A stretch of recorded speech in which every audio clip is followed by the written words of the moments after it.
camera is, as always, acting up. So welcome to our webinar. My name is Mike and I am a teacher for VizAcademy. Today we're going to be talking about this exterior. So to be honest, it is not really my work. It's an image done by my student, Lucia Strelczyk. Big thank you for providing us with this scene. Obviously, she created this scene during our training. So we were basically, well, we needed to ask for it because it looks awesome and I want to work on something similar today with you. We're going to be using, as always, 3ds Max to create the 3D model. We're going to be doing some backgrounds, and once we're there, we're also going to be using some CAD files that I prepared for you. So later on, you're going to be able to follow along. On the next note, I'm also going to be pinpointing any prompts that I'm going to be using later on, because at the end, we're going to be sprinkling a little bit of extra enhancing using VizMaker, but it's going to be something that I hope everybody's going to enjoy because we're not going to be exaggerating that at all. Now, you're all going to be able to get this file where the camera is already in position and basically the CAD file is there, but I'm also going to be providing you with separate CAD file or PDF file to make sure that you can also work with this on your own terms. Because obviously when working with exteriors, you're definitely not going to be restrained to one shot at a time if you're going to follow the right methods. And I need to silence my phone because obviously there's a lot of people DMing me exactly at the moment where I start my webinars. So Lisa, not now. But hello to everybody that joins us. Chris, Ahmed, we've got Sahib, also somebody, Ojala, sorry, I cannot pronounce that, but we have another Ahmed and Saib, so welcome. Sir, currently I'm on bike now. How can I do? May I ride or watch the webinar? Well, if you're not causing any commotion or it's not dangerous, I encourage you to keep watching or at least listen as if this would be some sort of podcast. So let's get started because obviously we're going to have a lot of things to unpack today. But before we really get started, Sudas, hello, nice to see you. Nice to see you. Okay, where I was supposed to chip in is that right now VizAcademy is split into two forms. One is going to be still the good old format that we were always working with, and for some reason I cannot write anything here. So the pro version where we've got the full package, the support webinars, and also all the videos and newest newest technologies that you know of. So that's it. And now for those of you that keep asking, we're also adding the light version, which is going to be pretty much the same thing minus the support and live conferences. But it's not really worse because on one hand, you're not going to be handheld and there's no pressure. Plus, the pricing is going to be something that you might be interested in. So if you're interested in that, now you can sign up for the waiting list. The offer is very limited because we're only selling a couple of them, so make sure to get your hands on the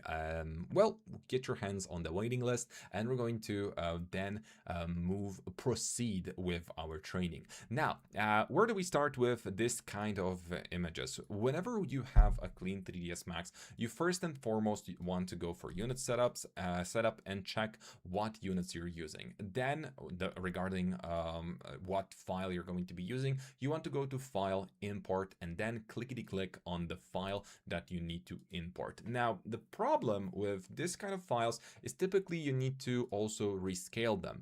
Regardless if you're using millimeters or inches or whatever, you probably will have to, you're probably going to have to do a row import of your file to double check the measurements. In typical scenario, you're also going to need to check if the width, the height, the length of an object makes sense. And in my case, it's 10 times too small. So either I'm going to be changing my units or I'm going to be rescaling this CAD file to actual centimeters. But it doesn't matter because I can also grab it and scale it up by 10 times. So this is a little bit of hunga bunga type of way, because obviously you ought not to scale objects that you get from a client, but it's always going to be a back and forth with the SketchUp files, ArchiCAD files, Revit files, because it's going to typically take us a couple of extra minutes to get there.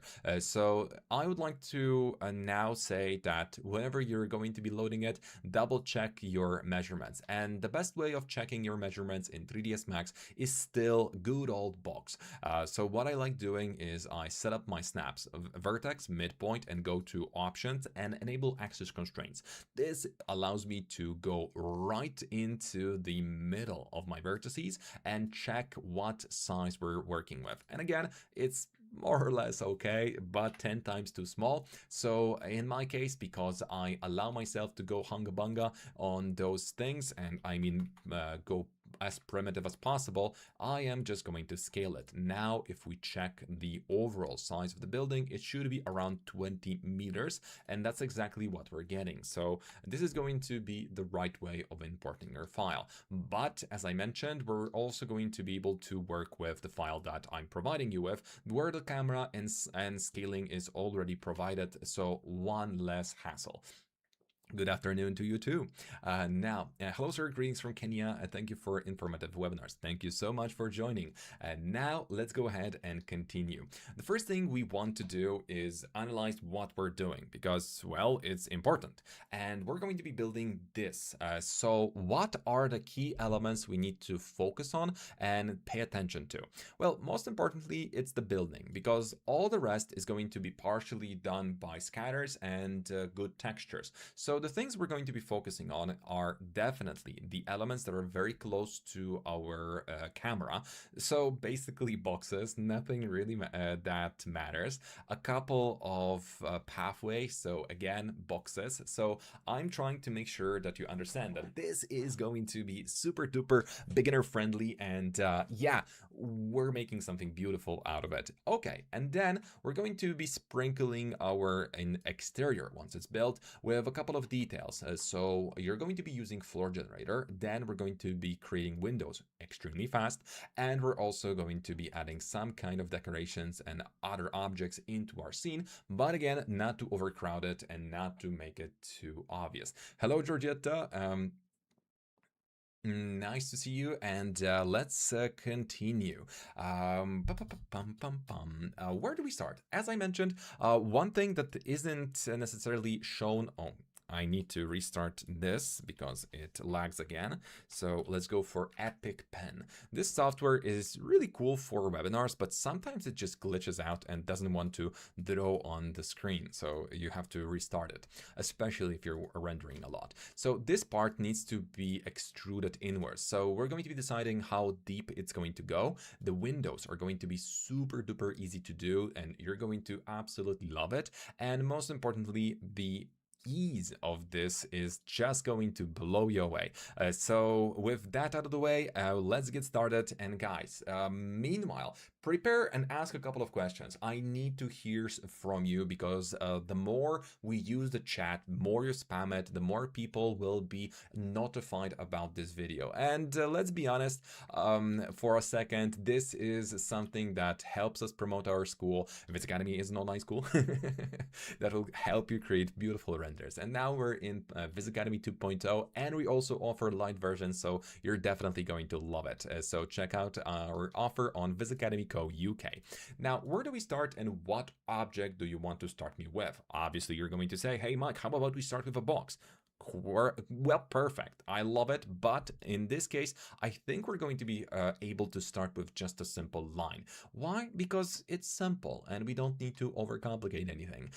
Because typical typical drawings that we're going to be getting from our architects are going to be done by professionals, and professionals like to cut corners, and you can see that those elements are supposed to be exactly the way they are because it saves you a bit of hassle. But for me, I would like to have this shape instead, but I don't. So I'm going to be just cutting corners, and I'm going to be tracing it using snap toggle on. I'm just going to make sure to click on every vertex that makes the walls or the main structure of the building. It's a simple process that can be done by even a kid. So we're going to go to creation panel, click on lines, and select splines and click on line. This is really going to be, again, that it's closed again. What? I need a little bit more context because I don't recall having more kids than one. By the way, I'm a dad. Maximilian is my son. Now it's it's really funny that my son's name is Max, considering all I do. But at the same time, it's a coincidence. So let's go ahead and continue. Now, I just learned a very cool trick. Just imagine that after 20 years, I now know that if you're going to be a good boy and you're going to be watching Reels daily, you're going to see that Alt Shift and 5 or F5? Oh my god. Nope, it doesn't work in here because I have too many background software turned on. So no, it's not going to work in my case. So basically, nah. I thought that I'm going to impress you with something, but too many background programs are just glitching out because of it. So effective it only centered to the object, but instead you can also go ahead and use the pivot placer in Corona. So Corona is basically allowing you to do this with one click, which I really love, and I appreciate that they added quality of life elements to their software. Now, I kind of need to also explain one thing, because not every body here is going to be an architect or a bedding designer. So how about we just talk a little bit about what we're going to be working with just for a second longer, because now when I'm positioning the elements, again, I figured out that you guys are overdue for a small explanation. So we're doing this barn style house that's going to be a couple of meters tall, which we're going to be using a CAD file for. And as I mentioned, the CAD files, typically when you're dealing with them, you have to take a look at all the elements and understand what you're looking at. So this is the left facade. This is also the same part, but the top is reverted towards what we see. I mean, not really, but this is how the image was created. So you have to understand that this side is here, and that means that this whole thing goes to the front, but I already reversed it on just for my convenience to not go too far with the remakes. And now, that being given, this element is also here, and this whole thing is that. So now, since we understand, we are going to be able to continue, and it's much easier to now conduct ourselves in the scene. So going back to, oh, not this one, wrong scene. Now, sometimes I feel the most architectural firms care more about the scale of the projects you did when looking for someone to hire rather than the quality. What do you think about that? Well, it's true to some extent, because if a company is looking for somebody who did a big scale project, they don't want to hire somebody who does only bathrooms, because you obviously don't have experience with that. And how am I as a client going to feel comfortable looking at your projects if you only did bathrooms and I need a, let's say, 20-story high building in the middle of a town?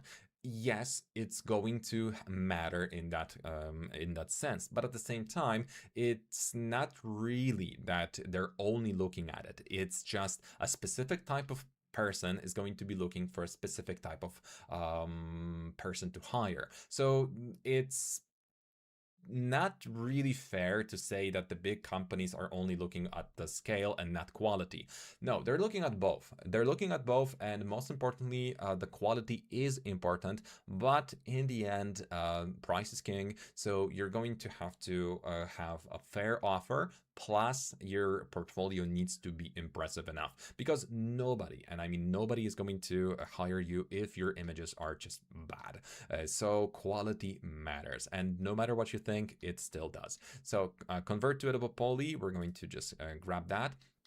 And because we've got a lot of small details in here, we're probably going to just copy the elements a couple of times as instances, because I like working that way, because it helps me work with files of this type without the need of remaking, removing, or just comparing elements to one another. So what we're going to do is move this element here, position it exactly where it's supposed to be. And now if I'm going to create a new box or a plane that's going to be, let's say 54 centimeters thick or something similar, let's say 48, or oh my god, I forgot that I've got those shortcuts now, and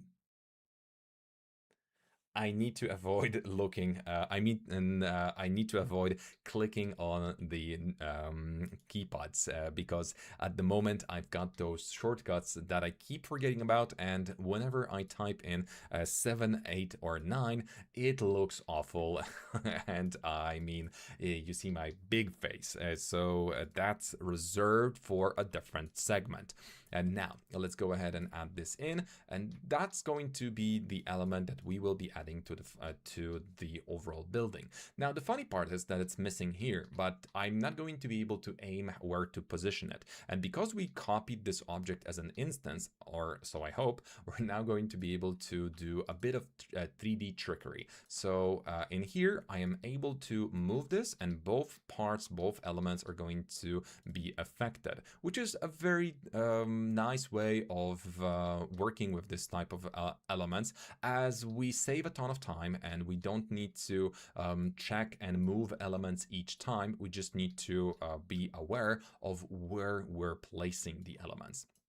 Now, this is going to be the window holder, so I'm going to make sure that it's a little bit closer to what we have in here. So it needs to be a bit, let's say, deeper on the facade. So again, it's going to be a bit thinner object compared to what we saw a second ago. So again, we're just going to be building this, and I don't need this to be precise, because in 3D rendering, and especially for exteriors, having differences of even half a meter is rarely going to be visible. And yeah, you don't want to lie and add any spaces that don't exist, but if you're going to be off by 3 centimeters, who's going to tell?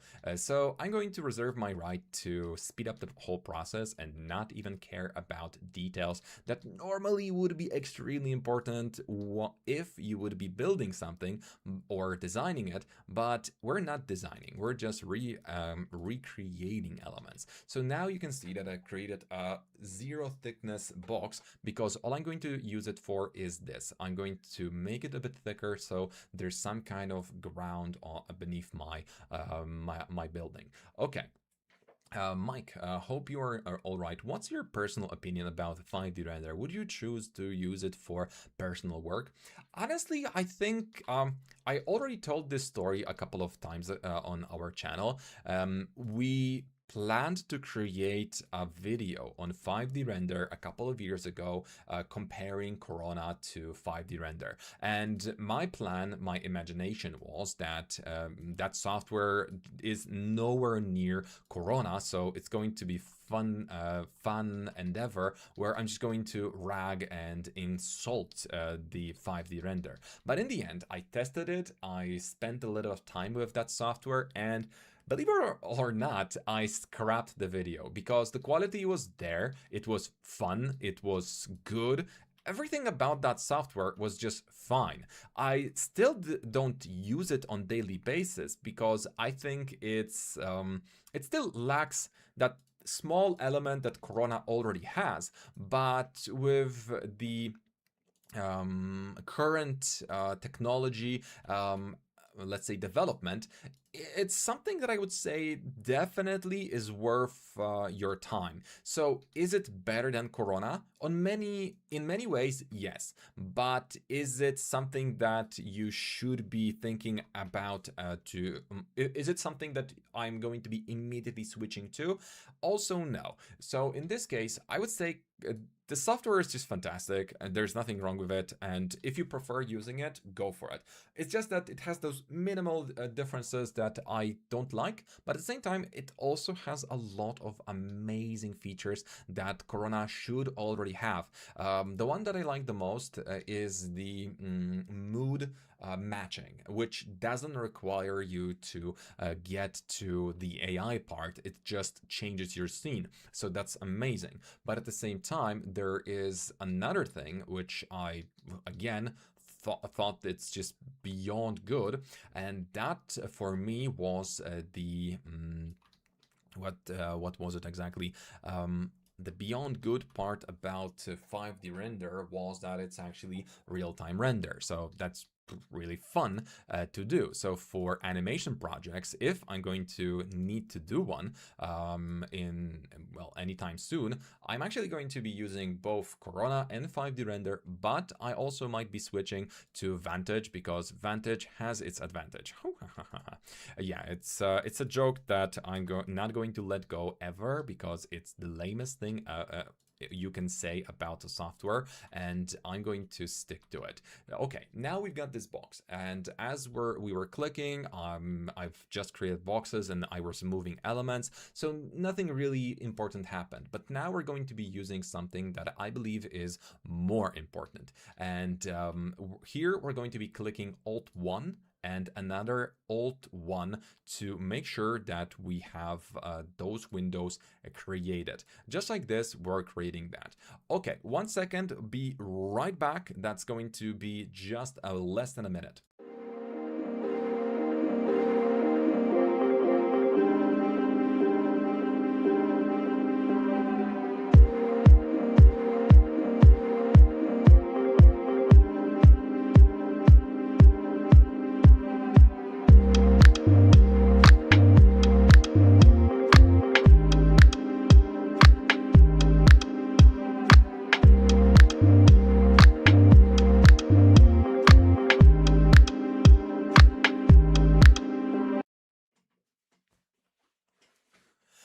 Okay, and we're back. So my son Maximilian was trying to get my attention, and he's never going to be this young again, so I'm going to go ahead and spend those extra few seconds with him because he needed me for something.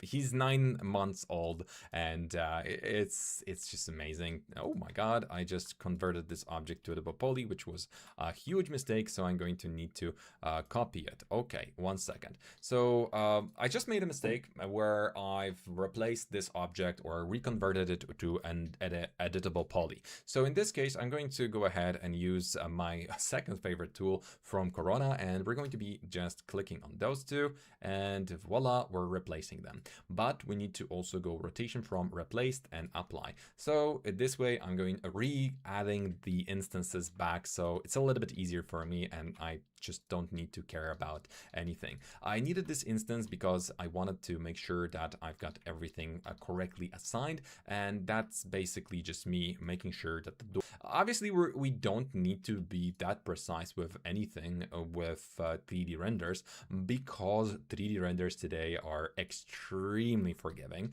but I'm going to still try to avoid being called sloppy. Now, because I don't want to create too much detail for this building, I'm just going to add a bit of thickness for this wall, and using the inner wall in here, we're just going to be deleting what's not needed because this element is obviously going to be part of the building, so I need to delete this whole surface. Biangle, and we're going to be selecting that, and still we're good to go because everything is by the book. I could make this a panel that's going to be the full wall, but I don't need to because I already have this full wall here, and thanks to the fact that Lucia's image doesn't necessarily show anything else, I just don't need to. And remember that you are not in the world or job of recreating reality. You are in field of making your viewers believe that what they're looking at is real. So lying, cheating, and using some tricks is something that you're definitely supposed to be doing. And no, there is no such thing as good or bad 3D. It's just good or bad visuals. If it looks good, if it feels good, and you are paid for it, that's the good part. But that's basically my philosophy. I don't like when people overthink their 3D models or spend too much time on one task. It's just redundant most of the time, and you really want to be efficient. And efficiency is something we teach during our training. We try to explain to our students that not everything needs to be 100% accurate, not everything needs to be super high quality, because if you're going to be spending half an hour on creating a lamp that's going to be only viewed as a 5 pixels in your scene, is it worth that half an hour, or would a cylinder be enough? Those are really simple questions, I know, but a lot of people overthink their design, and because of that, they waste time. Wasting time is a big no-no when it comes to 3D. It's again something that I want to make sure that we can go forward with. I mean, not wasting time. Hi, Mike Kent. About the membership button. Recently, because of our content being slightly too not to the YouTube overlords liking, we kind of made sure we kind of got demonetized, and we're going to be reappealing this in a couple of days. That's going to be 5 days, so hold on, hold your horses, because we're definitely going to get back our monetization. But for now, we're just being very nice and trying to play it along. And no, we didn't do any kind of against the rules stuff. It's just that YouTube is YouTube, and they're just, I don't know, cutting costs or something. It's just that we were on the chopping block, and that's it. And for now, we don't have the ability to monetize our content, but we're going to get it back soon, or else. Else, we're still going to do it the same thing, and we're not going to leave. So basically, we're on the YouTube's mercy. But I'm hoping that as I said, the YouTube overlords are going to be very merciful to us, and we're going to get it back. Now, as you see, I've created something that was basically a trace of the elements, but at the same time, I've made sure to grab the facade. This was by design. No, it was a mistake. But if now I'm going to try to add any kind of extrusion, it's going to look like this. So what's the best way of dealing with this kind of problems? Well, the best way, if it's only one polygon or vertex, you want to put it exactly where the rest is. So you can read the dimension or the value of height in this case, and copy it, paste it for that one element. But let's say you've got a bit of a worse scenario where everything is slightly higher, slightly lower, and you don't know what to do. At this point, your only and best solution is to make sure to double click your whole object in spline mode. Make sure to select this here, select scaling, and select the pivot in the mid round. So this way, we're going to be just scaling everything down, and we're happy at troopers now because everything is slightly flatter. Please make sure to also affect pivot only and center to the object, because this is going to fix the elements for you. I mean, it's just going to move the parts a little bit. So convert to editable poly or extrusion. Extrusion works fine, and we're going to now convert this to editable poly.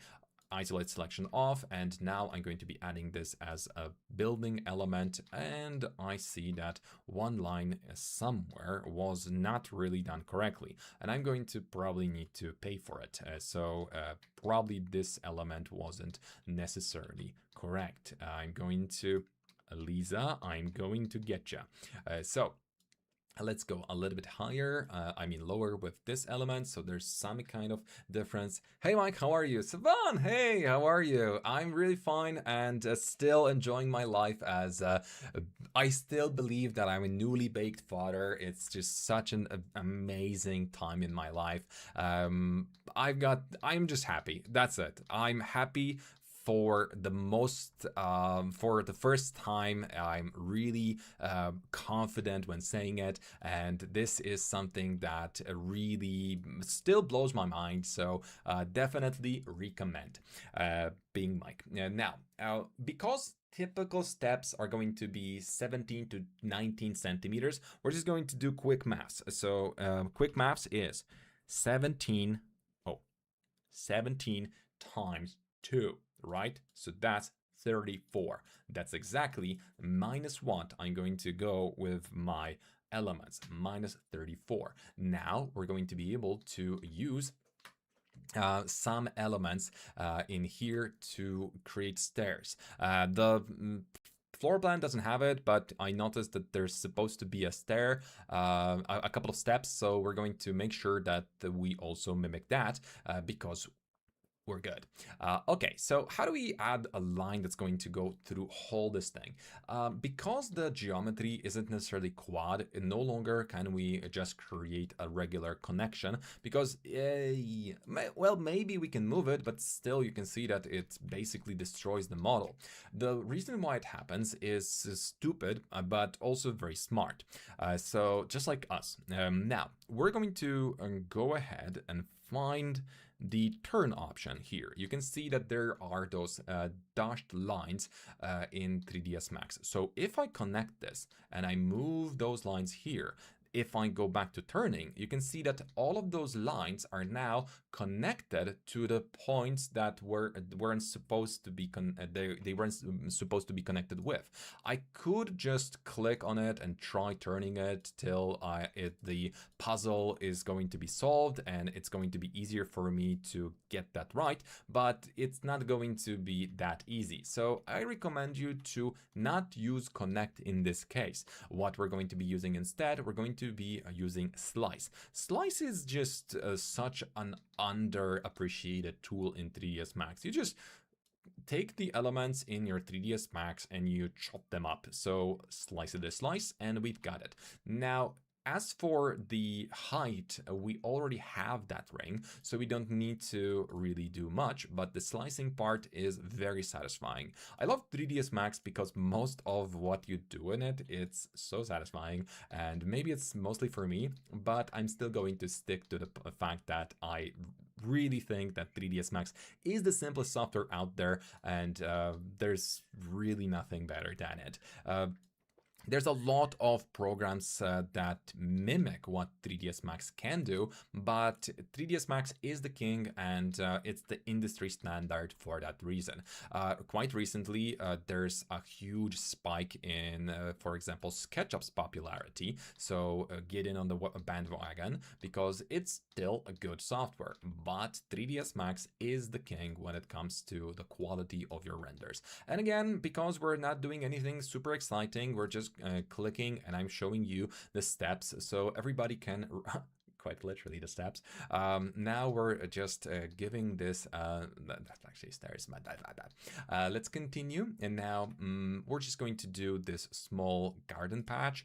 Again, we're starting with the simplest possible objects. Always when modeling, try to go for the simplest elements that you can grab, and it's absolutely necessary to make sure that you don't overdo it. Just inset, shift, extrude. That's called smart extrusion in 3ds Max, and we're good to go. We're done, and no need to be worried because everything was done by the book. And again, it's just to simplify the process. Very happy for you. I have a daughter and a son. Oh my God! Congratulations! You must be double happy. That's super cool. Okay, let's see what we've got in here. Hi, Mike. Hope you are doing well. We're in Mage, one of your previous students. Hey, how are you?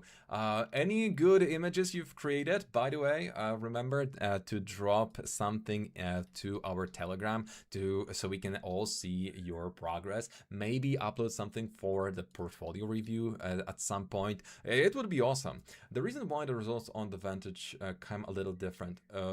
The reason why is mostly due to the rendering engine being a little bit less sophisticated. In 3ds Max Corona, we're using the CPU computing, which allows us to have plenty more points to work with, but at the cost of speed. While the let's say pixel per pixel quality in Corona is higher. Because of that higher quality, we're going to be getting a little bit lower speed, but at the same time, because the real-time rendering engines will cut some of the quality in in return, they're going to have a little bit better speed, if you will.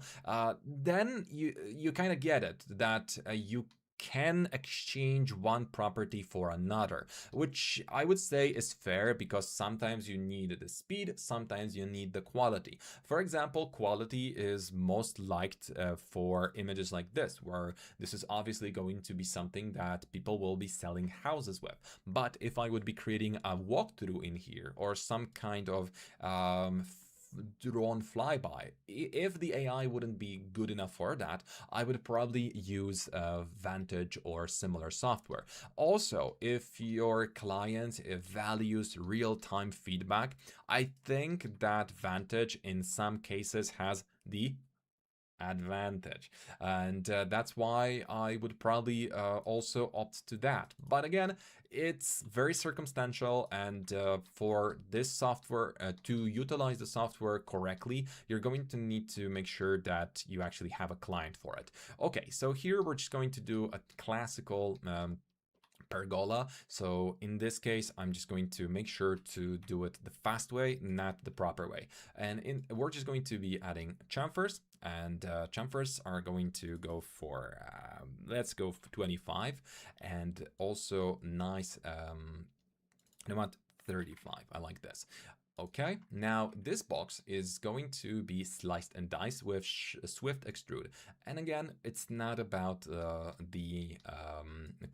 let's say the precision of your 3D renders, it's about the speed at which you can deliver them. You don't want to spend eons of time just to create some kind of images. You know, a lot of times when you're going to be spending super big amount of time on some trivial matters, your competitors are already going to be ahead of you.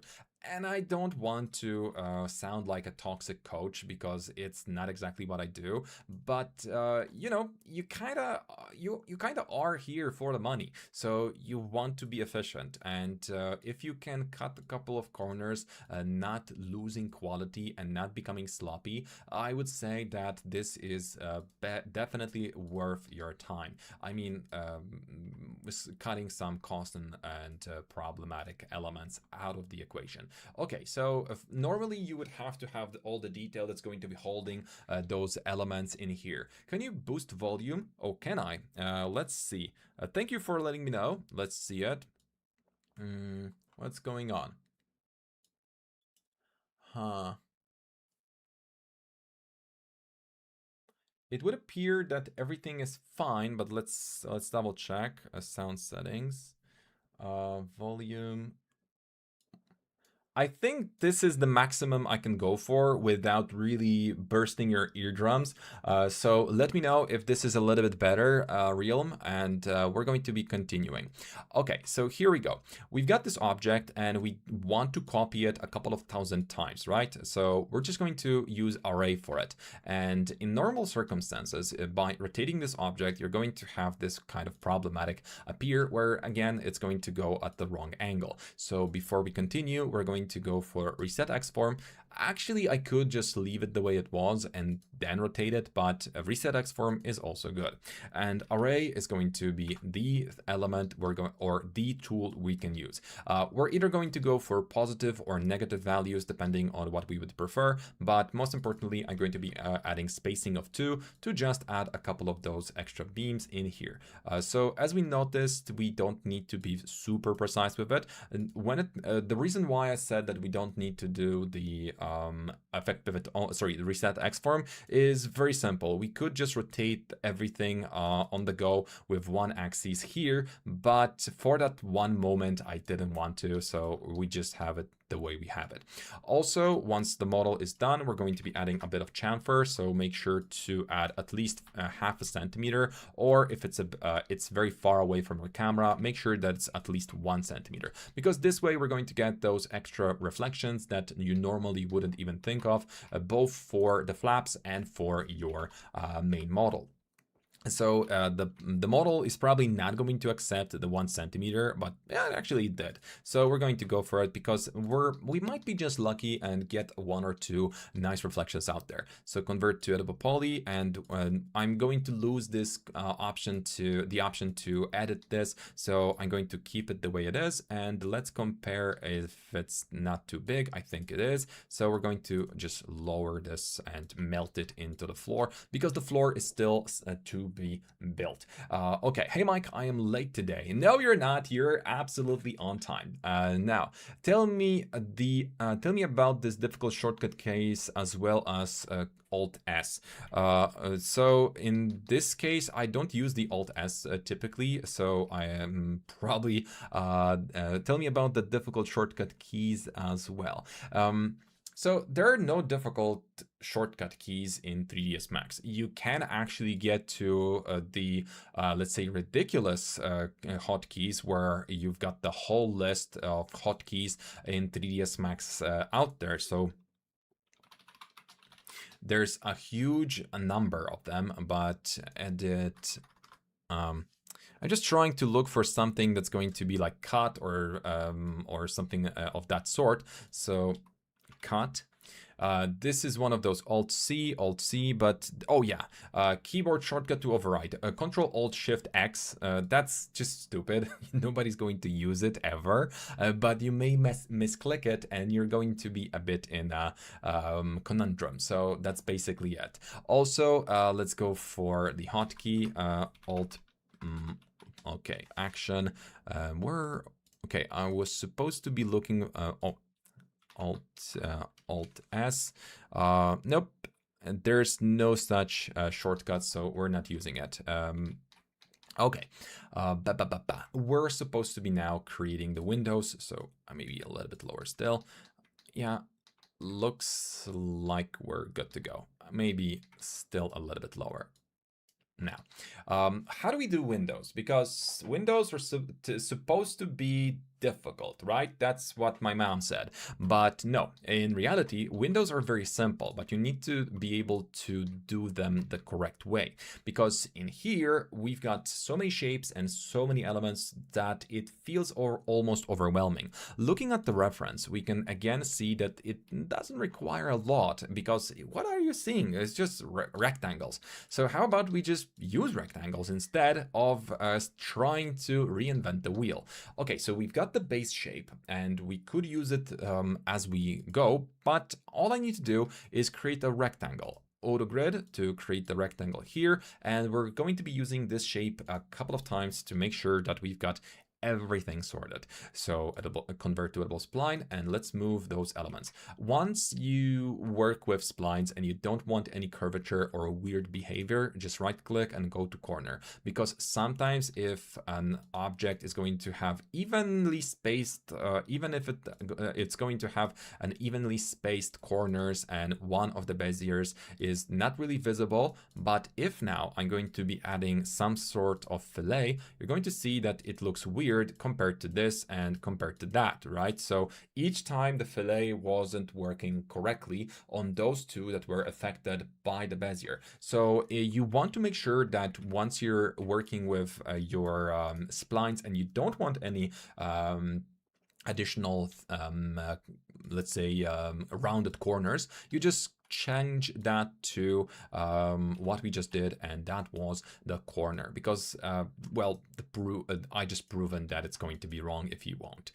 Okay, so how do we really get this? How do we grab this element to be exactly where we need it?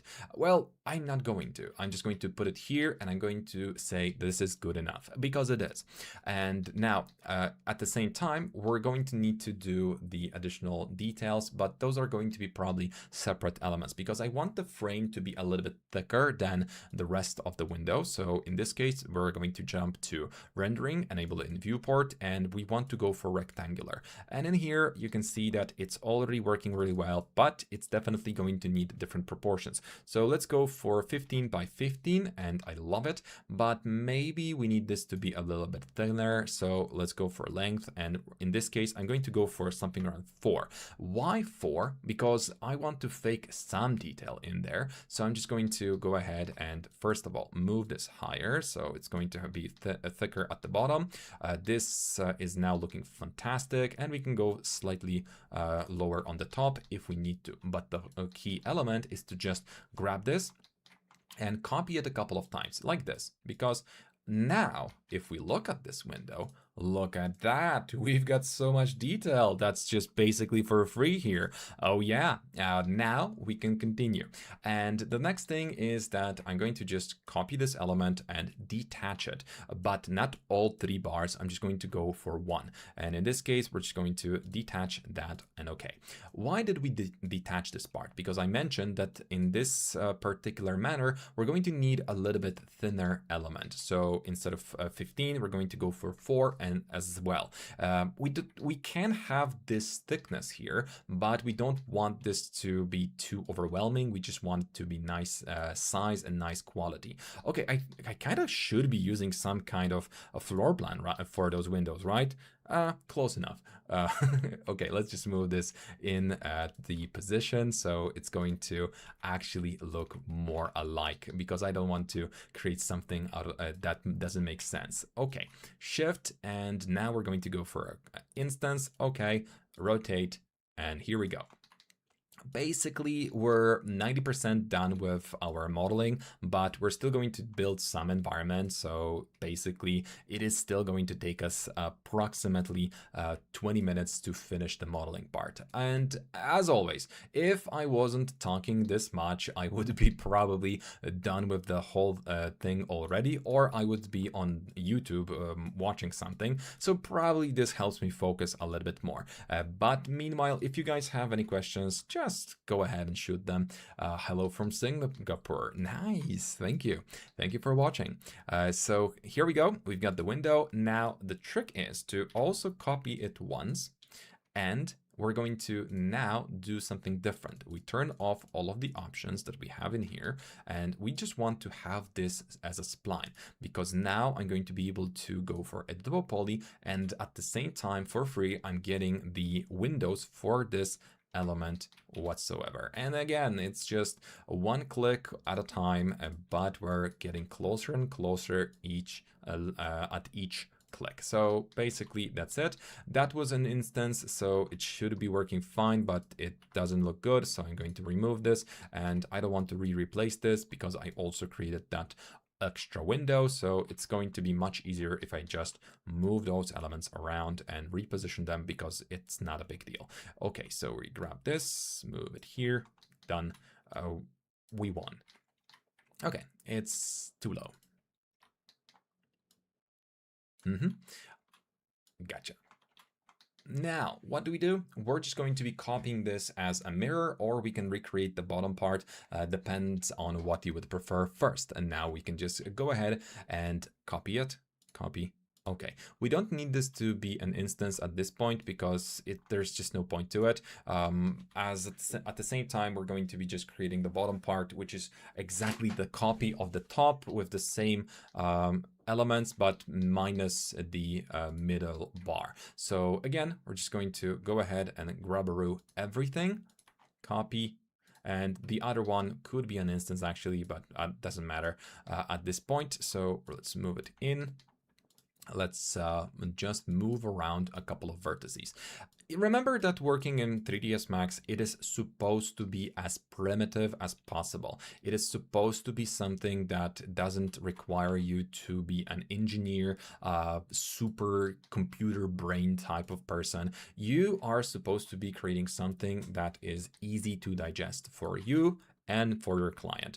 You don't want this to be a grueling endeavor that's going to hold you off from seeing the light of the day for a couple of months. It is supposed to be something that you're going to be able to do in a couple of hours. If it's not enough, if it's not substantial, just not enough for your client, well, find another client. But honestly, you can also always go back. We're actually in 3D world in here, so you can always fix elements that seem to be wrong or incorrect at the flight. So, okay, let's copy transform geometry and let's go for transformation, y-axis, why are you doing no clone? Oh, that's why. Okay, now we've got it. And we've got the windows. Oh, this one is missing and this one is missing. So we kind of could do the same thing. Hi, from Mashar. Okay, I don't even have any idea how to read that. So you win today's very intriguing names of places or your name. So welcome, nice to have you. Thank you for joining. It's always a pleasure to have you guys. I really am grateful, and I really mean it. Whenever I create those webinars, I'm kind of excited to hear and see how many of you are going to show up. Are we still people that you want to listen to? Obviously, it's very important for me to see that you guys are still coming back. How's the weather over there? A little bit hot, I would say, even sweaty if you would ask me, and you did, so I'm telling you. So yeah, it's absolutely gorgeous, and you need to try it out. Currently, I'm in Poland, so you probably heard of that small place somewhere in Europe. Now, the funny part about Poland this summer is that we're basically scorching. It's so hot. I was about to do a small video. What am I doing? I should be out swimming, but that's not really what I'm doing. Maharashtra state in India. Yeah, how could I not know that? Sorry for that. Actually, that's cool. Thank you for letting me know. Okay, so we're mostly done with our building. Now there's a couple of things we can copy and do for just the giggles. For example, what I like doing for this for my roofing is I just grab a couple of edges and create shape from selection, linear, and okay. Now, because we already had the settings, voila, it's 50% done. Now we're going to be moving this upwards because we want to make sure that it reaches to pretty much this level. If I recall correctly, it's supposed to be a little bit above. So we're going to put it here. And we're going to copy it again. So now we're going to have a thinner version of the same object. So it's basically going to be like 2 centimeters only. And we're going to be moving it from left to right to make sure that we actually have our roofing without additional 3D splitting and adding some sort of extra elements. It's just supposed to be that. We're grabbing this line here, and here and here, and we're now going to be stretching it to oblivion. I mean, to the end, but you get the point. Here, the reason why we added all that is to make sure that now it's going to be easier for us to add the array. With spline as your initial object, adding array may feel a little bit weird because it looks really good left to right, but it's going to look really bad if you go for z-axis. As you can see, we're basically getting nowhere. So what's going on? It's because on this particular surface, or in this on this particular axis, the object is treated as 0. So its thickness is actually 2-dimensional. If we go back to our spline and look at it this way, it's going to always have no thickness. Those are just points connected. So this is still semi two-dimensional object because we only have 1 and 2 dimension. So that's basically how it's going to be treated. So the array proves it to us because the z value is not going to be a null factor. So instead of offset of 1, we're going to need to add spacing. As soon as you add spacing instead, it's a flat value that no longer takes in account the 0 thickness of an object. So that proves my point. The splines are actually in 3ds Max two-dimensional objects. So now we can continue and just give ourselves as much of that as we needed.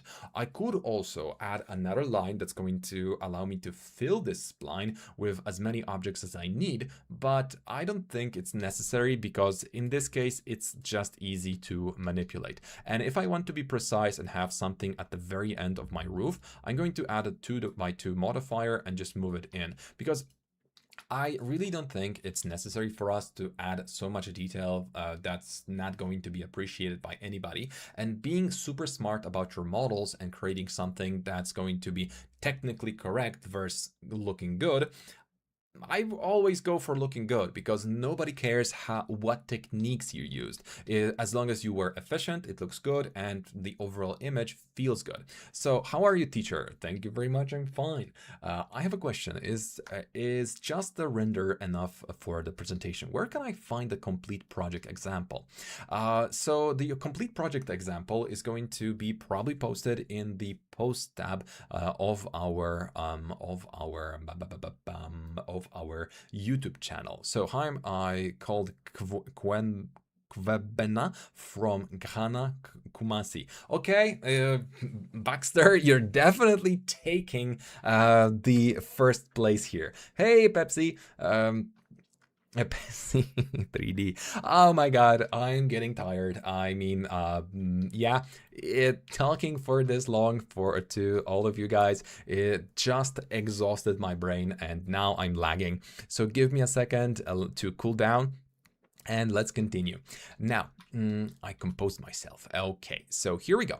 We're going to start with a simple object on the ground. So we're going to be getting the shape from the window to make sure that we're going to be able to fill the elements. But we don't even need to do that because in reality, we already have those shapes, but we now need to have the length of them. So let's grab all of those surfaces one by one, like this. And we're going to be using those to create floor generators. So yes, when using floor generator, you have to be extremely cautious. So detach as clone, you have to be extremely cautious because in those cases where you don't, where you're not cautious, you're going to crash 3ds Max. So I'm going to save my file for now. Need a nap? No, not really a nap. I would rather say it's just very hot in here and I probably should open a window, but then the exterior is going to be definitely hurt by you guys. So I don't want you to suffer through it. Okay. Here we go. We got this object and I want to expand this or break this into separate elements. How do I do it? I could select one at a time and click detach and that's going to take a while. But look at this. You go to editable poly. You convert this to editable mesh, select all the polygons and go all the way to the explode. Now we explode those two objects and 180. I clicked the shortcut again. Now, thank you. I did save it. So now we're in here and we're going to be clicking the explode click. So this way I'm creating objects, or you can name those. But the cool part about it is that we should have each separate, but for some reason I didn't select them, so they're not. So explode objects, and now it should be fine. Am I drunk or something? Excuse me. Excuse you. I know there's detach, okay. Objects, elements, okay. But wait a second. Should be exploding it the way I'm just describing it each. Wait a sec. Let's convert this to editable spline first. Sorry, split. Then we go to editable mesh. Yeah, it's one of those moments where your brain is just playing games with you. So this is what I was supposed to do. First we split it and then we explode it so that each is going to be a separate element. Now a key part, save the file teacher. The key element that you want to also go for is the floor generator. Something that you're going to notice now, since all are separate, I should be able to add the floor generator without crashing my computer. But the problem with it is that some of them will be 90 degrees and some of them are going to be 45 degrees, which is an abomination. So how do we really make it so that each of them is going to have the exact same, let's say, that the planks are going to go the exact same way.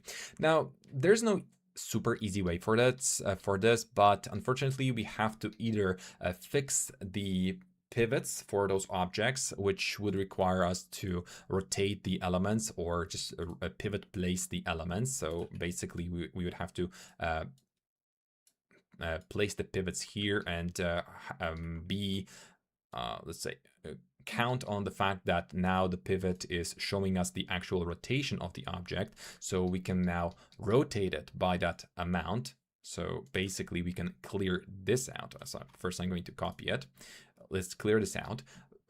Go ahead and click on the, actually it's 180. Let's reset the X form, reset selected. And that way, if I'm now going to add the floor generator to it, it's actually going to be going the right way. So this can take a couple of extra seconds, obviously. So it's not something I would necessarily recommend you to do for each project, but this is how you need to do it if you want this exact value to be part of your scene. So yeah, let's go for a positive value then. And we're back to square one where we are placing the elements the right way. Actually, normal. Okay, we've got it. So here we're going to do the same thing because it's the same axis or the same angle. So we can actually rotate it at the same amount, and it's minus minus. So minus minus gives us a plus. So again, we're going to just do this reset X form, and now we're going to have to add that rotation. Are you kidding me? We're going to be adding that rotation regardless of whether you want it or not, 3ds Max. And now the easier part is to just rotate those simultaneously and reset the X form for them so we can go back with them. Please start the rendering process as soon as possible. I am not sure if we can. So basically I would have to skip towards the next step where either we're going to be skipping the materials or we're going to be well, the rendering process does require us a little bit of extra time. So, okay, now, okay, so that didn't happen.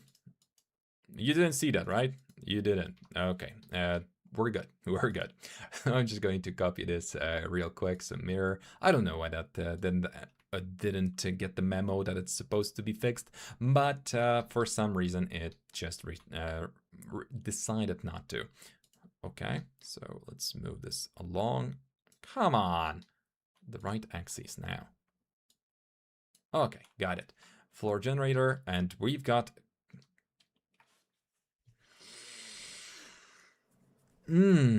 okay. Copy as a copy. Thank you. Now we're moving you back. Oh my god, 3ds Max is definitely laughing. You must be cringing now. But we're back. Okay. I'm following you from Uzbekistan. Hello, sir, from Pakistan. I am complete beginner and I am interested in learning 3ds Max. Is it a difficult program to learn? Are there any rendering software options available for 3ds Max? So when it comes to rendering options, I would recommend you to start with Corona. It's easy, nonsense-free, and quite nice to use because not only the developers are actual humans, but on top of that, the whole community is very nice. We've got plenty of tutorials on our YouTube channel that will help you get started. So feel free to follow along. But if you're really looking into professional way of getting started with the software, I recommend you to also visit our website. That's VizAcademy UK, where you will be able to either choose for one or from two options. The light version that is soon going to be announced, or you can take part in our full experience, the full-fledged course that is almost 7 weeks long, and it allows you to get full support, live webinars, reviews, and plenty of amazing elements that will help you in your endeavors. What I mean by that is we give out free models, we help our students with rendering points, lots and lots of stuff that normally would be almost unachievable when you're getting started, because you just don't know about all of those additional elements that you kind of need to get a hang of. But to be honest, it's also not something that I would be pushing on you in a sense that it is possible to learn 3ds Max from YouTube tutorials like ours, but you just need to make... Yeah, again, that shortcut. I need to change that. Okay, we're here and we're back. So now we just need a couple of additional boxes in here, because we're getting to the point where I really want to create the ground and get started with the rendering, because indeed we should be getting there soon.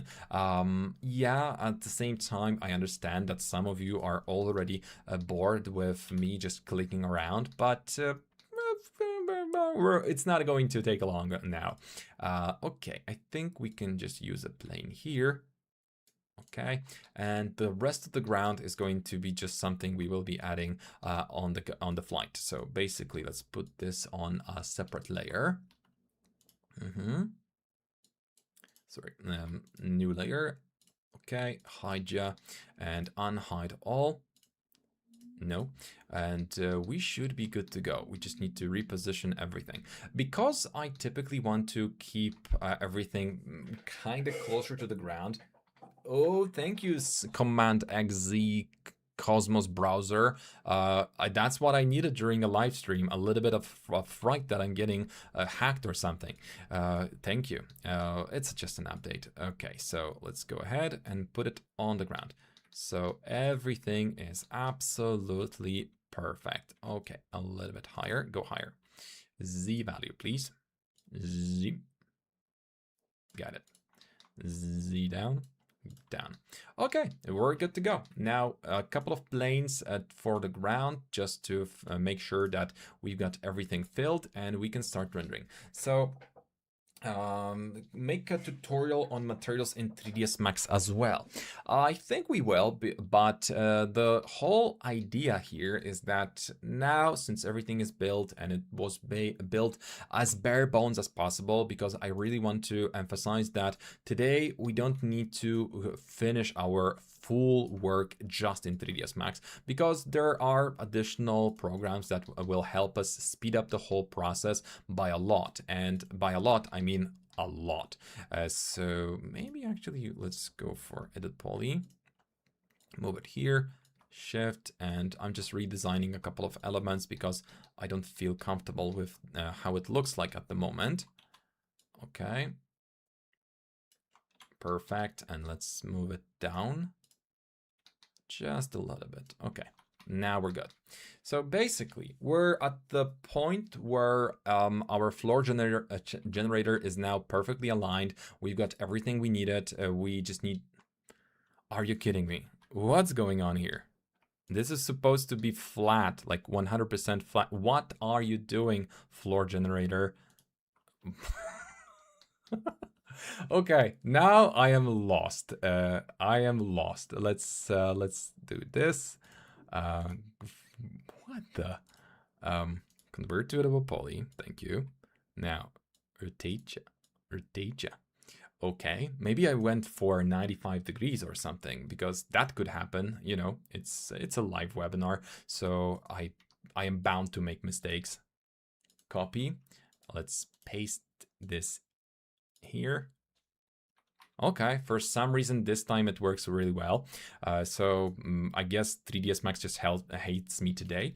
So 2, let's go for something like 25. No, 15. Yes, and we're going to go for maximum and minimum value because that's what I want. Or you know what? Let's go for just the maximum of a little bit bigger planks. So that's going to be 12 centimeters. That's the product I would like to use. And here we're going to cut or delete this modifier, apply it again as instance, so everything is connected to one another, and we've got it. Sir, your lectures are really helpful, but one student keeps disturbing the whole class. Please make a strict action and take focus properly. Actually, yeah, you're kind of... we're going to try to do it. We're going to try to do it now. Just a small timeout because spamming is not fun.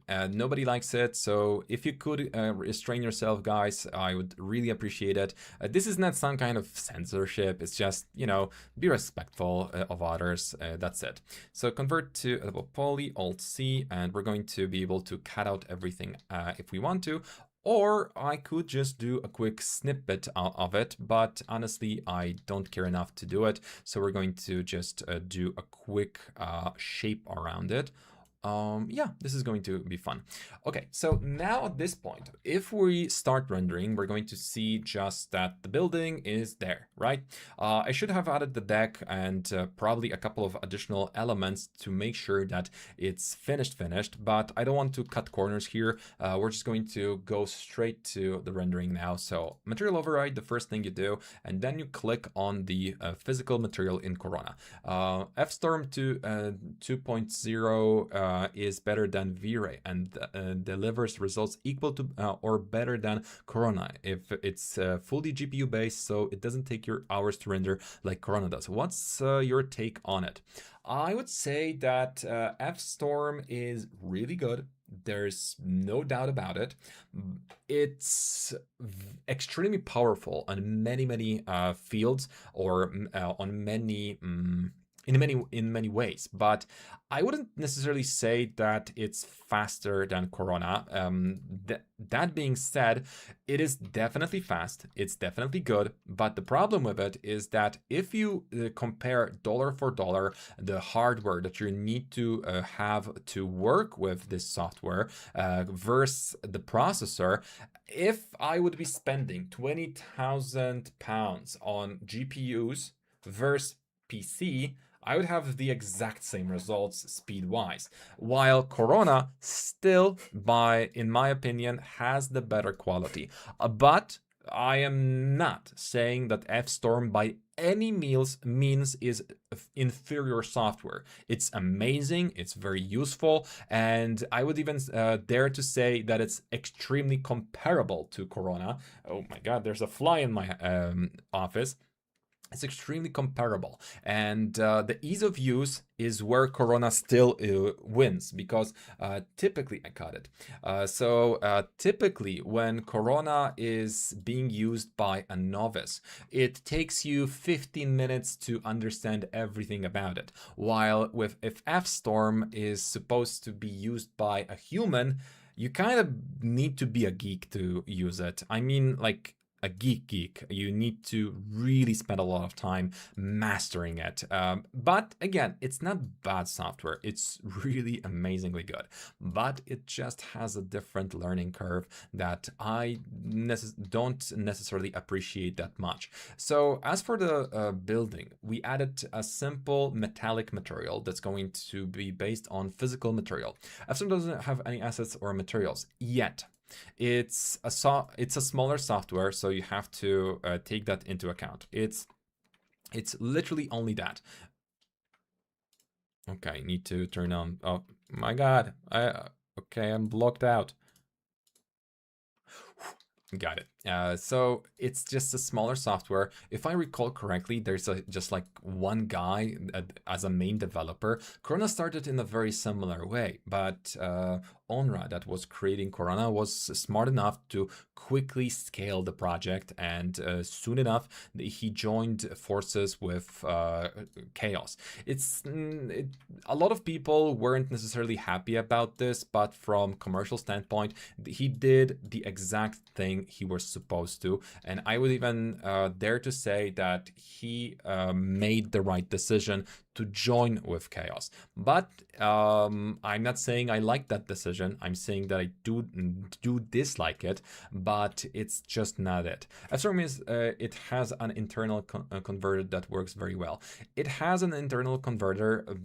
Corona also has the same thing, because F-Storm had to catch up with Corona in those terms. The reason why Corona took over the whole market was literally the only reason why people jump ship to Corona was this Corona converter. And the best thing is that Corona converter at the early stages wasn't even official. It was some plugin that somebody made of the goodness of their heart, so that it can be used in or with Corona to convert from vray to Corona. And that was the main reason why people jumped ship. And later on, it was basically added to Corona as the base tool, because at the beginning, when everything was in vray and people were still being convinced that there's a new sheriff in town, that's when people really started appreciating the conversion, because that's something you really need when working with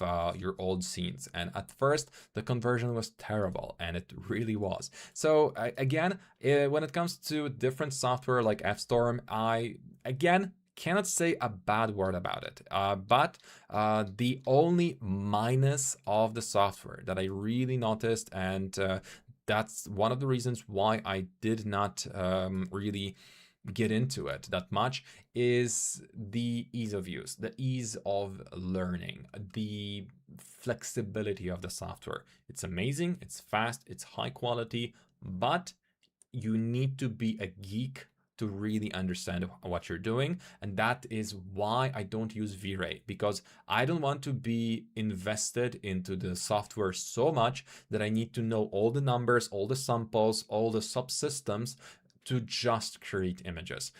So no, I am not really a fan of that as an element of it. Okay, I hope we got to see you using VizMaker at the end, trying to implement it into my own workflow. Yes, we are going to, and we're basically getting there. We're first going to render out everything, and we're going to be adding a couple of scatters, but I'm afraid that because of time restrictions, we might need to speed up the process and start copying from the previous scene a little bit, because again, I don't want to make this a 3-hour long content. It's supposed to be a nice ride, but at the end, it turns out that it took me way longer to build the scene than I was supposed to. So in this case, mea culpa, it was all on me. I am a big fan of using as default settings as possible. So minus 1.8 is a really nice cozy level for me when it comes to lighting, and the lighting is mostly going to be based just on Corona sun. The Corona sun in our case is supposed to be a little bit weaker than the default, because in this case we don't want the overexposition. Look what happens if I go closer to 0.1 or closer to 0.5. When I am at half of its initial power, it's actually looking really nice, and both sides are neatly lit. So for me, that's a very cool place to be at. because in the original Lucia's image, you can see that the lighting is also at an angle. There's a little bit of shadows coming from the right side, and the left side is also getting a little bit of that nice reflection. Now, let's just make sure to follow along and try do something similar. As my roof gets a lot of reflection from the sun itself, we're going to try to make sure to, again, either go for non-metallic material and lower the IOR for it. So that's going to reduce the amount of reflection we're getting, and it's going to still look very natural and, I mean, as metal can be. But we also need to make sure that our wooden planks are going to be somewhat closer to what we need them for. It's I just turned on your stream and I can already see you're laughing. I'm already sure I'll be interesting. I'll watch the recording of this stream later. I already work in 3ds Max. Okay, that's really nice of you. Thank you. Hello for all. I'm from Brazil. Hello, Mr. Movie. Nice to see you. Too many settings to worry about in Vray versus Corona. Exactly, Bogdano. That's really it. That's really it.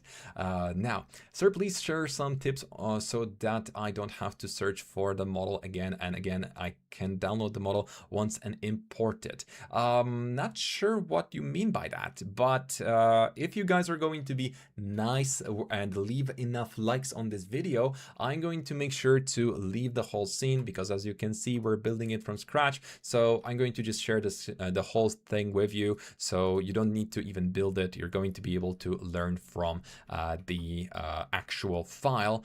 I think it's going to be kind of fun, but we need at least 200 likes to post that. I know it's not Mr. Beast's level of likes, but it's still we're a small channel. I really love that fact about us because we've got a nice community at the same time. Now I'm going to sell you a small trick because you've noticed that we added those many layers of windows to our building, and that was for a reason. The reason is super duper simple. Whenever we render any kind of windows, our windows are going to be grabbing a lot of reflections from the environment. At the moment, we don't necessarily have any interesting environment, so it's kind of pointless. But I'm going to add a temporary reflection to our scene. That's going to be direct reflection override. So reflection override, and we're adding an HDRI map that I like using during my webinars. So we should be seeing some reflections in those windows, but we don't, and that the reason is those are very deep. So let's leave the camera for now. What's going on? Okay, there's not a... Oh, the roughness is the wrong way. Zero roughness is supposed to be the thing. Okay, but still really bad. Am I doing something wrong? Hello? Zero roughness. Okay, let's create a new material then, because seems like Corona is doing some kind of prank on me.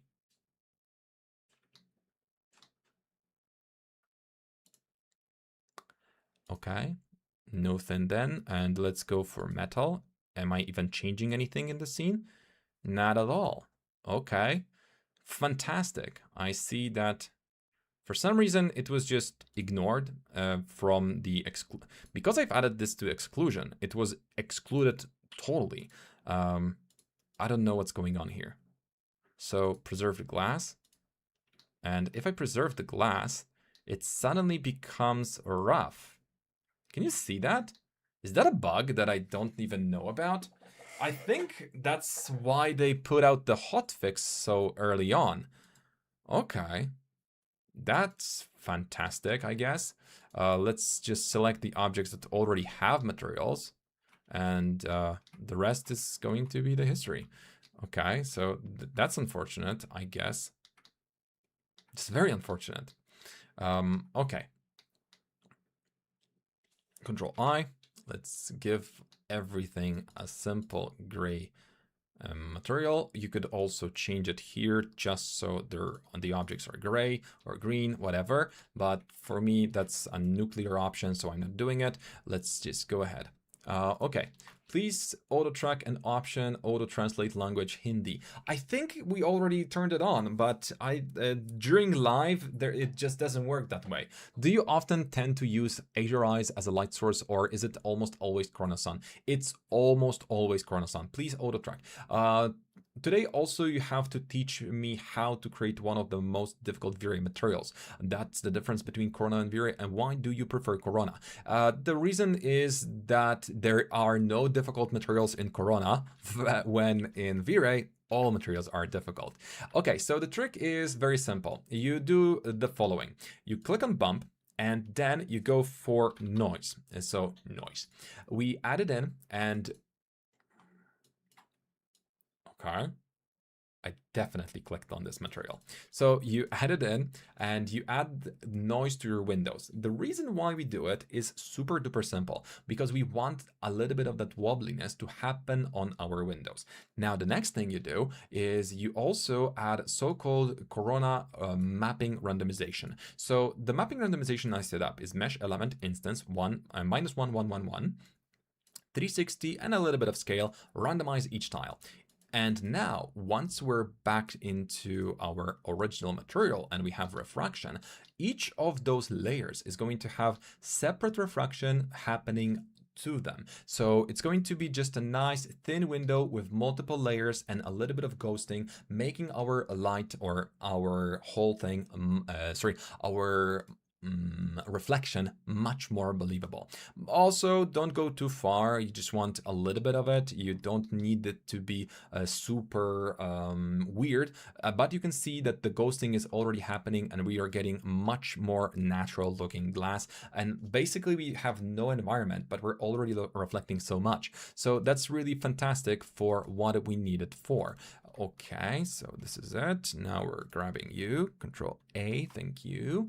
Let's see, now there's a little bit of windows that were caught into our process. So let's stop the rendering. Always stop rendering when fiddling with objects, because otherwise you're going to run into an issue like I just did a second ago, and you're going to crash your computer typically.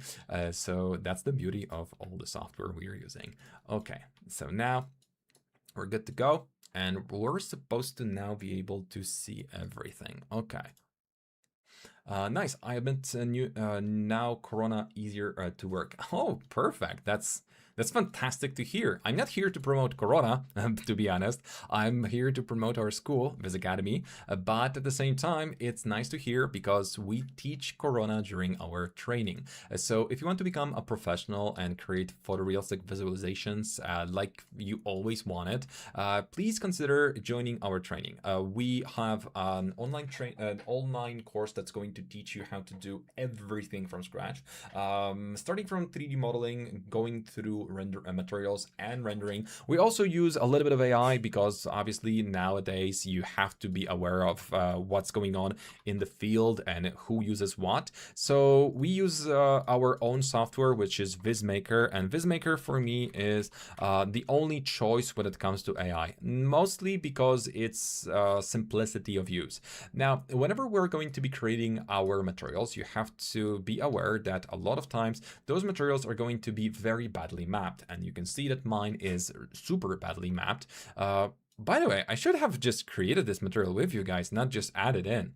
So let me just walk you through it. Let me just walk you through it. So the whole shtick is to have a nice seamless UVW, a nice texture that's going to be wood. Okay, so that's our first step. Step number 2 is to also add randomization map. So this is going to be a quick Corona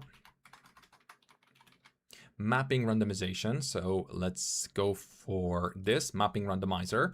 Okay, and keep the old submap, and we're basically 50% done with our material whatsoever. Oh my god.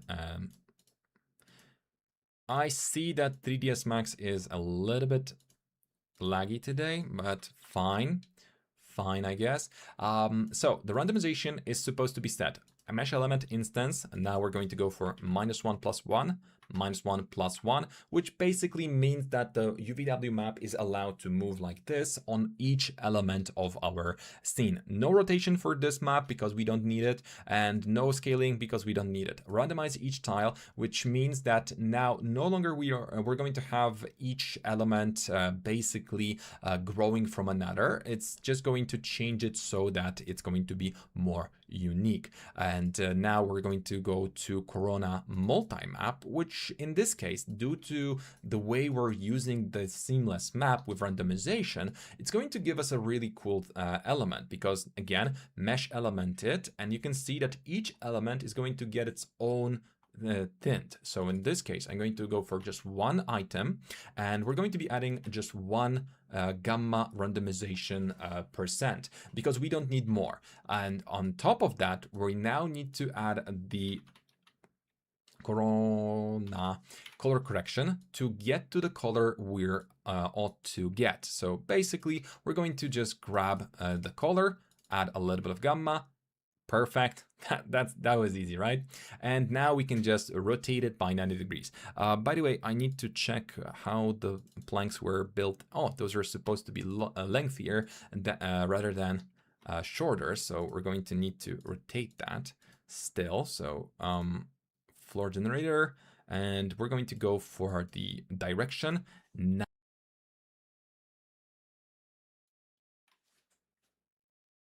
I am so sorry for that shortcut. I promise I will fix that.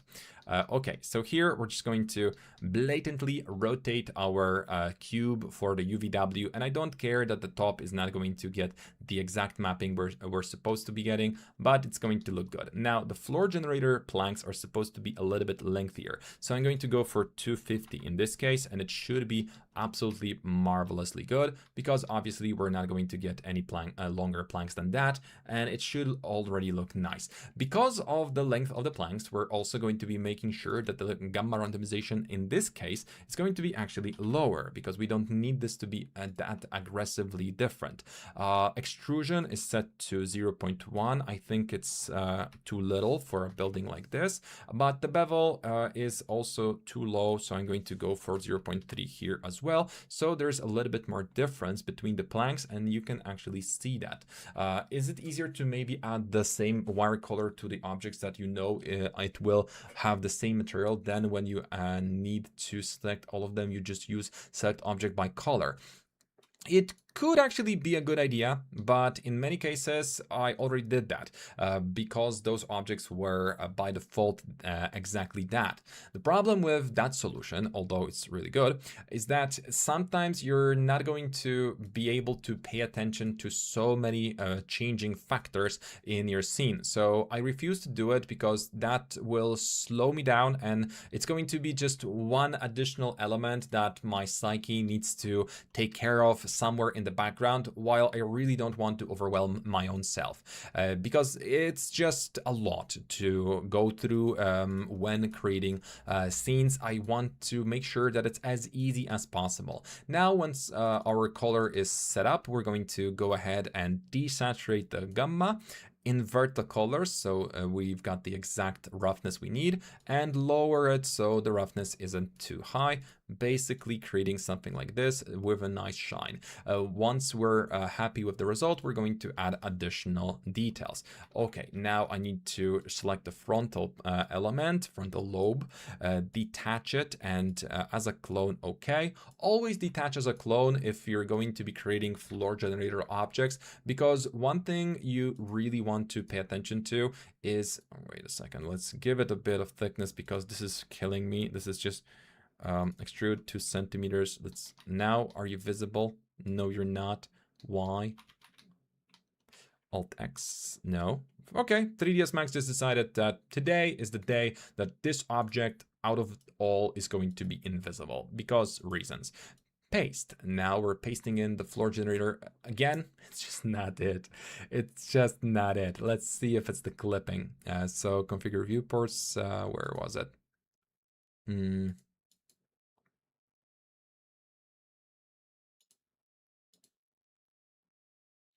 Oh my god, I forgot where the clipping was now. Science favor override. Background preference filter. Oh my god. Okay, I shouldn't have clicked it because now I active viewports. Okay, guys, I am a little bit extend viewports now. Viewport clipping. Okay, so is it that? Yes. So for some reason, the viewport was clipping for me, and that's why I needed to find that one tool that made the camera look a little bit different way. And yeah, this is something you're going to have to do with larger scale projects. And for some reason, 3ds Max thought that this is already a larger scale. So I guess we're good to go. Okay. If I've been using VizMaker since you guys published it and it's fantastic, genius. But when it comes to generating a whole 3D live world, it gave me that subscription needed in fact in iCharging. I'm not sure what you mean by that, but I use 3D Worlds to send those as previews to my clients so they can help me set up the shots for themselves. 3D Worlds are not meant to be the, let's say, full project delivery. It's just a preview type of tool. So if you treat it that way, it's actually very useful. But if you are planning on using it as solely as a means of delivering full project, well, then I do understand why you might feel, oh no, I didn't select, no, I did select only one wall. Why would it? Yeah, so remember when I said that 3ds Max is genius software? Yeah, we just went through the best possible crash ever where now it's unsalvageable. But wait a second, are we going to be able to save incremental? Okay, it's still going to blow up.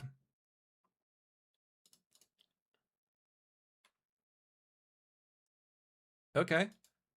It didn't blow up, but it I lost half of the building. Oh my god. This is bad.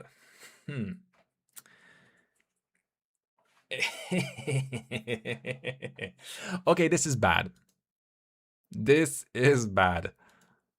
But oh my. What? Thank you. Okay, but okay, I had this element selected. I don't know why it reselected something else. So good to go. Guys, 3ds Max didn't crash. That's weird. I did, yeah, I am just saving incremental. So we've got the next step, sorry, this step saved. Okay, paste instance, done. I said you, okay, fine. This is going to look better. That's also going to look better if we go a little bit higher. Oh no, those are not exactly equal. So I said you, yeah, you told me, that's exactly it. But let's continue. Okay, so this is going to be the same window material. So let's just add this in. Let's name it window. First time I see 3ds Max not crash after floor gen fail. Yeah, it rarely happens. Lucky day, lucky day. I'm going to probably play some lottery soon. Okay, we're close to having an actual building, so good for us, and even better that 3ds Max decided not to crash because, you know, he's a brat, and I really think that it is a real brat, not as a brother, but a brat. Okay, now there's another thing we're going to be probably trying to do, and everybody's going to say, Mike, what are you doing? I also don't know. Let's see. Reset export. Let's go back because the mapping was absolutely whack. Paste. Now, should the mapping be okay? Where's the gizmo? The gizmo is changed to box and it's at 45 degrees. So thank you very much, Mr. Gizmo. We're going to do, use another UVW mapping box, and let's go for 200 200, 200. That, and I didn't click the shortcut. That was good. 3ds Max started being so sensitive, especially that latest version. I think it's the same as it was always. It's just that you got much better at it, and because of it.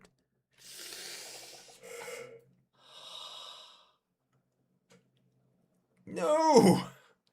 Okay, what the heck is going on? 3ds Max refuses to crash, and it doesn't destroy the scene. What's going on? Oh my. Oh my, oh my. I'm using this to its full extent. My god, the 3ds Max is so merciful today.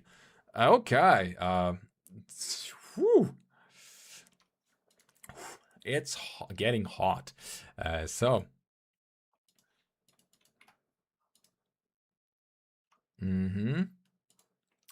Now we've got the floor, and we've got this, and everything is looking perfecto.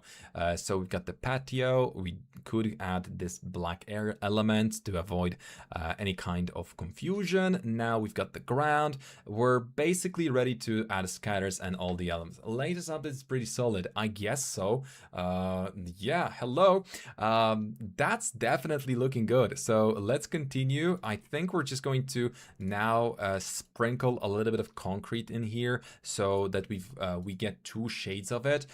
Typically, we could just avoid even rendering and add materials as we go, but I like to go a little bit further than that and actually finish what I started. So load map, we're going to use the exact same setting as we did for the wood for our concrete.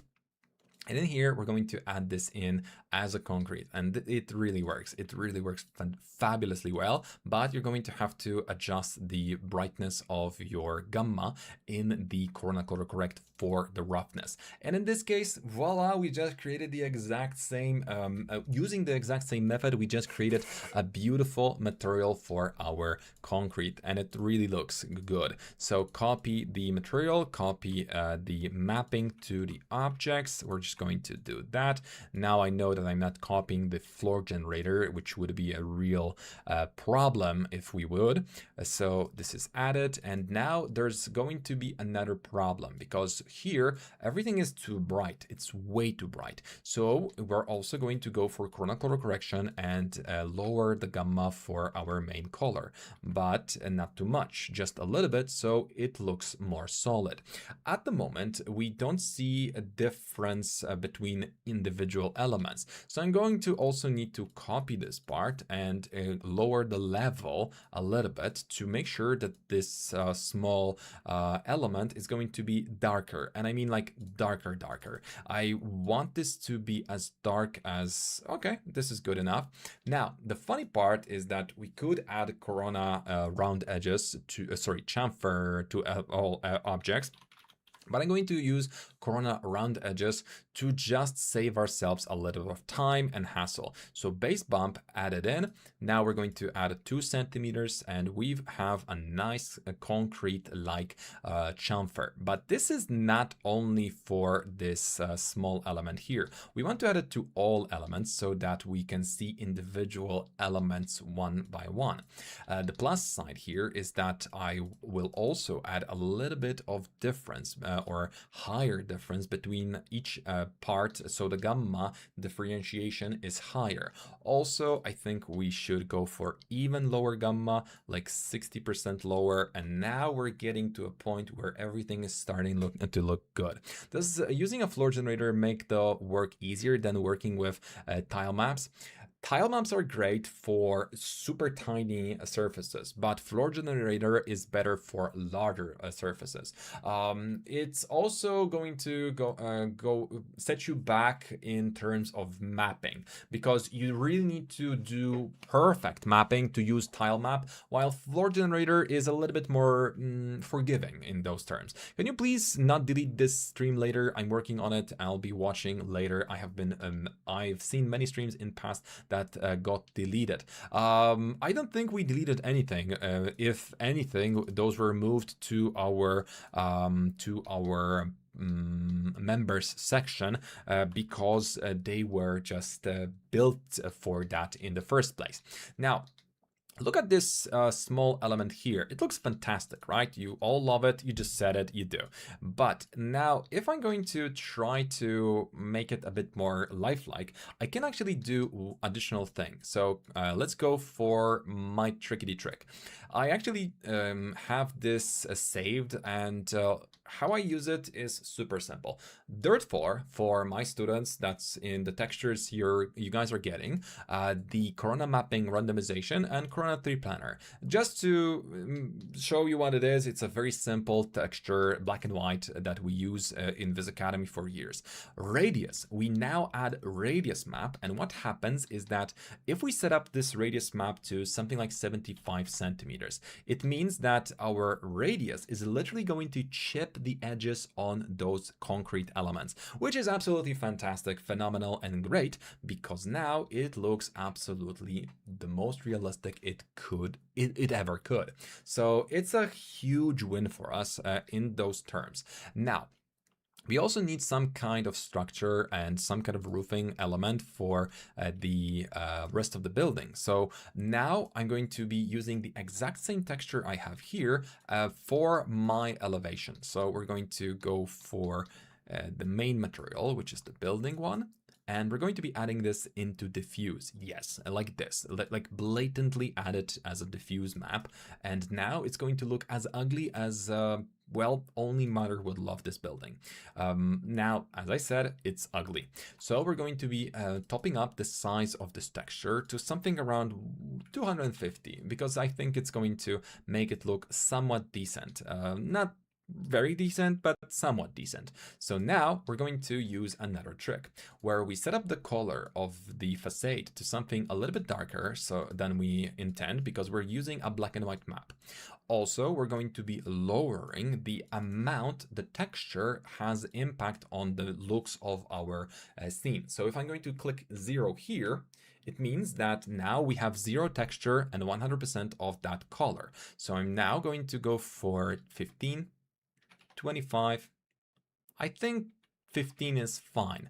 It looks okay, it has enough structure, and I like it. Now, that being said, we could use a different texture, which would be even more suitable and more delicate approach in that level. But the thing that you also want to do is the exact same thing you did for the concrete, and that's going to be copying the round edges for our building as well.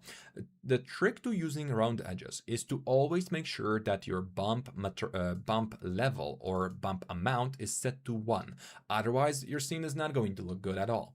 We don't need chipped edges on our building, but you can already see that we've got a little bit rounded edges, which is absolutely amazing for what we need it for. Now, the next stage is to set up the ground material. Here, we're going to be adding a nice soil with grass, because I don't want to use scatter, and a couple of scattered objects on top of it. That's going to be some hedges. Now, as I promised, we're going to be using and not only 3ds Max and Corona, but we're also going to be using a different software, which is VizMaker, to finish up the whole thing. So I think that to save you a little bit of time, I'm going to still add the materials that I need to find. But once we do, we're then going to copy a couple of trees from the original scene to make sure that we can speed up the process and take you all to VizMaker already, because that's where we're going to have just a little bit of extra fun. Some elements are going to be changed here and there, but mostly it's going to be the part where we change the rendering to something that we really want to see in terms of beauty. So grass. And yeah, we could use all of that, but now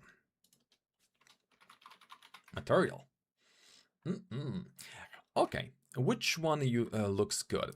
You look good. We now only wait a couple of seconds, so meanwhile, I'm going to try to answer your questions. I've recently started to think Corona is very much behind in features. Before, it used to come out with new features before vray when it was not with Chaos, and now vray is much ahead of with features. I would say there is some truth to it, and I was also thinking about switching to some extent, but I also tried V-Ray and it still is littered with the exact same problems it always had. So on one hand, yes, it got much better, and V-Ray is just a little bit more intelligent in many ways, but is it fixed, if we would say, could say it that way? Not yet. It has good features. I'll give it to you. It has good features. It actually has amazing features, plenty of them. But at the same time, it's still very so. Yes and no. Subdivide for the ground. Adaptive, we're going to go for size of 150. Let's see how it works. Too big. Let's go for 50. It should be good enough. Now, almost there. I think we're going to just make you an individual. Make you unique. Now we're going to take you to 25 town, maybe 15. Give you a bit of noise. Okay, Z value kicks in like a lot, and we're going to just give you a bit of just up look and copy. We're going to do the same here, but for the whole thing. Thank you very much for that feedback. Should one choose to learn Unreal Engine or AI when it comes to advanced in career? Now, Unreal Engine is only going to be needed if you plan on creating a real-time experience for your clients. If you plan on creating architectural simulations, or you want to show your clients the walkthroughs, which are very expensive and there's not a big market for that.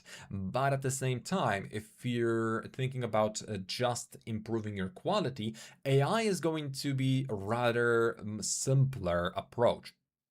But regardless whether you choose to use Unreal Engine, you still will need to use AI to some extent. So the more logical conclusion here is to invest a little bit of time into AI, but don't go in blindly. Don't just create cartoons or something that's just not going to make sense. Take your work, look at it, analyze what you like and dislike about it. Take, for example, any image whatsoever in my or anybody else's portfolio. For example, later on, once I was finished with this bar, I kind of disliked the fact that it was looking good, but it was empty. It was extremely hard, extremely difficult to add humans to it. Everything here is non-AI. There isn't even a glimpse of it because that wasn't really the time when people were very keen on using it. This is the moment where we only had some kind of upscaling. But as soon as I was able to add those crazy people into my scene by adding appropriate prompts using Nano Banana via VizMaker, that's exactly what I did. So whether you need to use AI or not is no longer a question. You have to some extent. It's not going to replace your work. It's not going to change your career. It's just going to improve the quality of your images. So definitely that. The most simplest thing that you can do for yourself is go for test out Nano Banana. By a sheer coincidence, Nano Banana is the bread and butter of VizMaker. But it's only one of the engines. And if you're afraid of Nano Banana or the VizMaker, there's a free trial in there. So just go for it.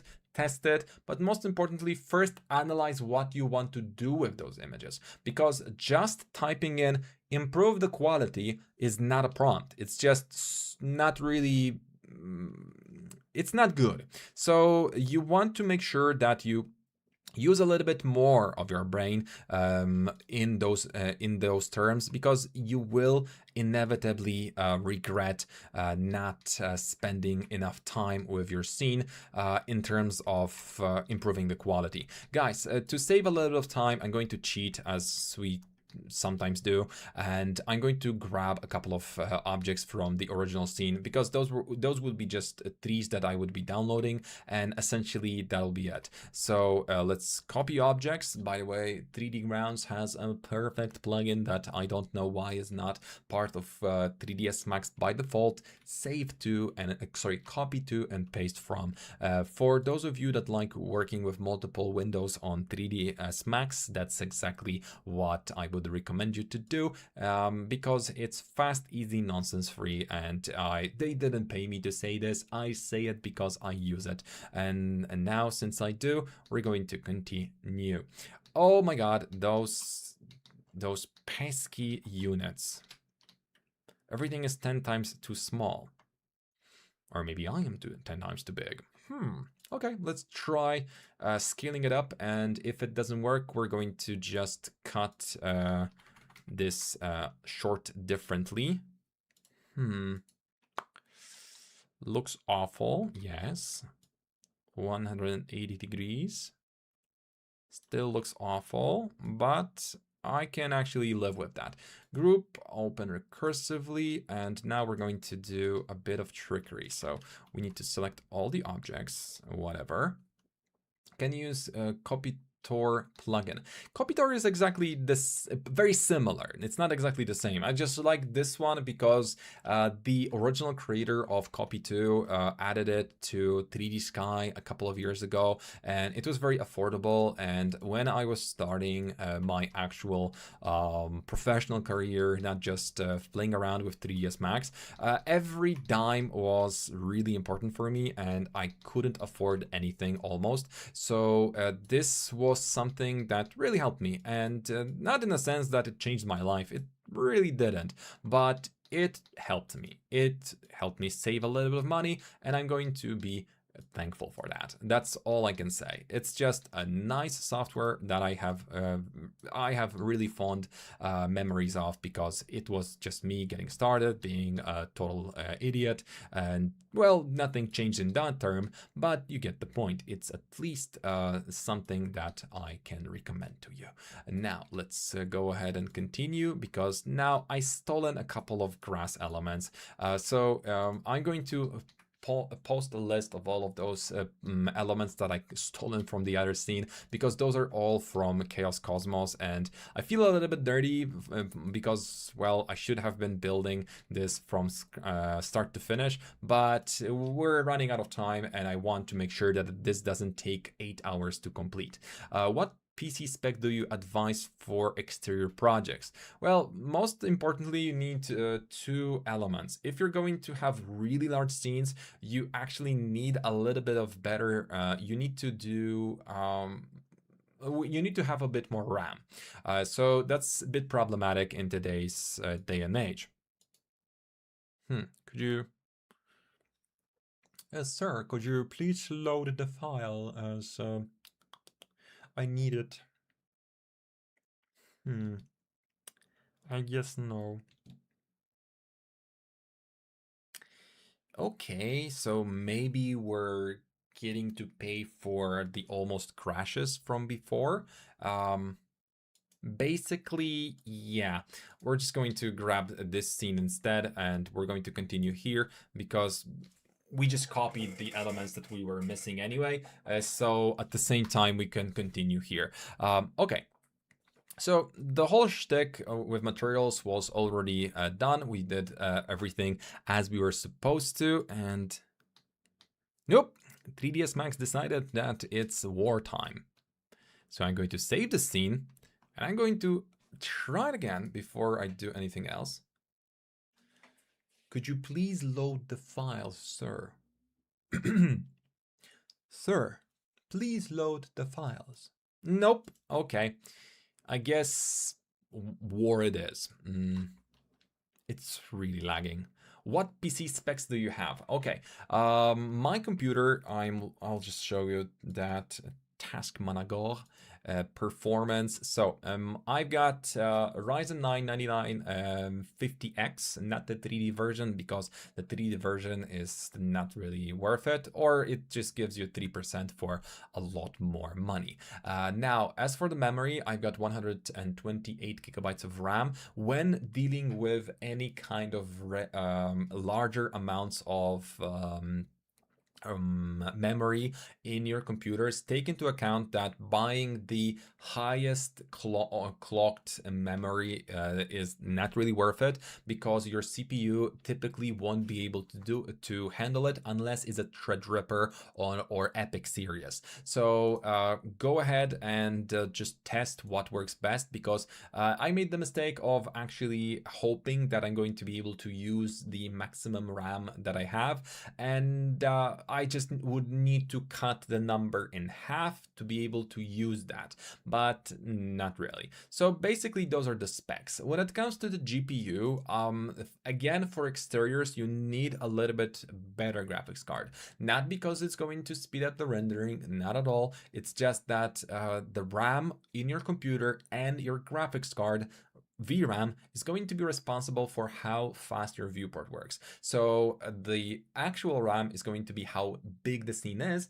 and the VRAM is how fast the scene is going to perform in 3ds Max viewport. So since 3ds Max chose violence, we're going to just render this instead, because this scene didn't choose the following. Now, you can see that both scenes are very similar, so I hope you can forgive me, but I think 3ds Max had enough of me, and I really tried twice to render that, so I'm going to just treat this as 3ds Max being a typical brat. So now, one thing I need to do is to open up my notes real quick. So 1 second. By the way, guys, I'm going to now use a small prompt that I created for myself earlier, and I'm going to be posting it as a comment under this video right after we're done with it. So I hope that you can forgive me that. So notepad, I hope that there's nothing weird going on. Guys, I am so absolutely afraid of opening programs or notepads when live streaming, because I'm afraid that you guys are going to see my absolutely the most stupidest notes on this most unintelligent topics possible, but yeah, this time I walk scot-free. CPU like Intel Ultra 92285K will do, right? That's a good question. Let's just ask whether it is good or not. So Corona benchmark. Corona benchmark. Now, Corona benchmark and score preview. Now we click on that, and we can go to all the all of the software out there. So Intel Ultra 9285K. Is it even here? So to be honest, this is fantastic. But you have to really look into it, because if you're going to be using some kind of laptop, the laptop is going to be heavily gutted when it comes to performance because of overheating.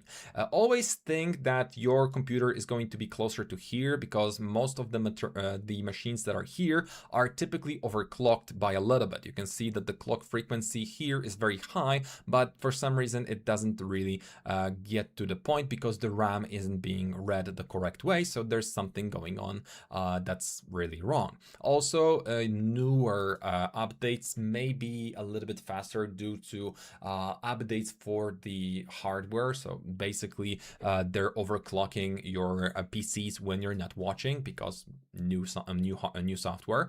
So basically I would assume that it's going to be in this range. So basically, let's say it's there. So what's the verdict? My computer currently, the one that we're working on at the moment, has 14.5 to 17 million points on that benchmark, but the 17 is only for like 5 minutes before it crashes when I overclock it. So that's basically good. That's really good.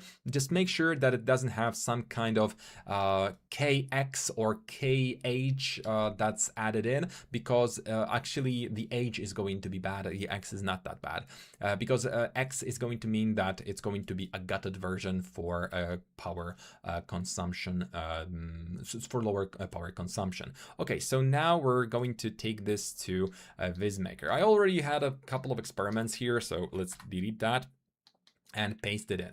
So the key element when dealing with your images and the overall methodology with VizMaker and dealing with your with your AI hardware or software is, first of all, think about it this way. AI is not supposed to replace the rendering, not at the moment.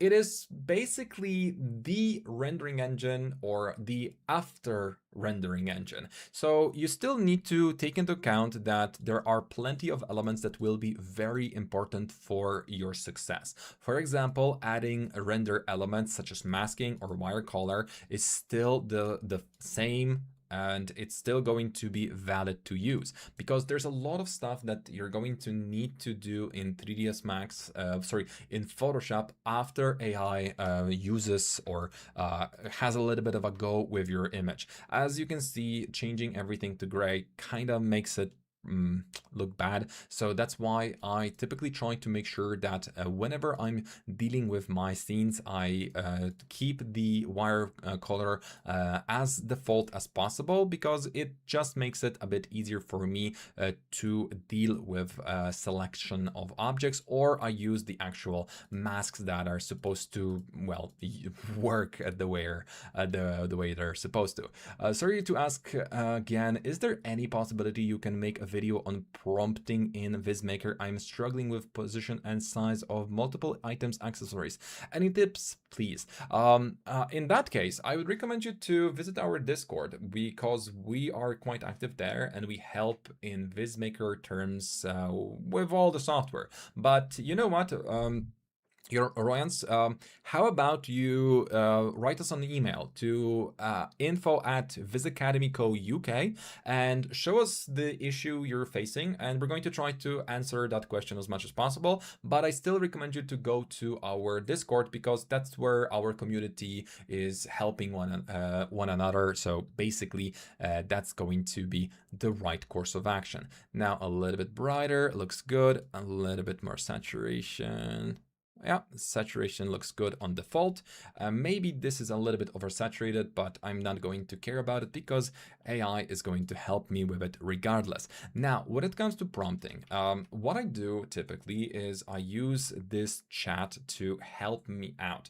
I like asking questions and I like to analyze images, but to really analyze an image, you have to go outside ChatGPT or Gemini. So we're going to use this some other time, because that's a good idea for a topic, Royans. So I'm going to try to use that. Hey, Mike, my friend, how's it going? Hey, Elvis, my God.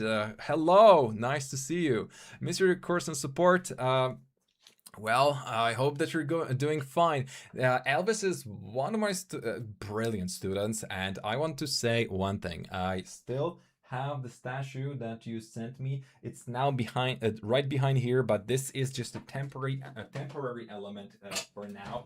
But it's still here. It's still there. So I would like to say that, well, Elvis, thank you so much. Also, Elvis has literally the best computer that any of my students ever had.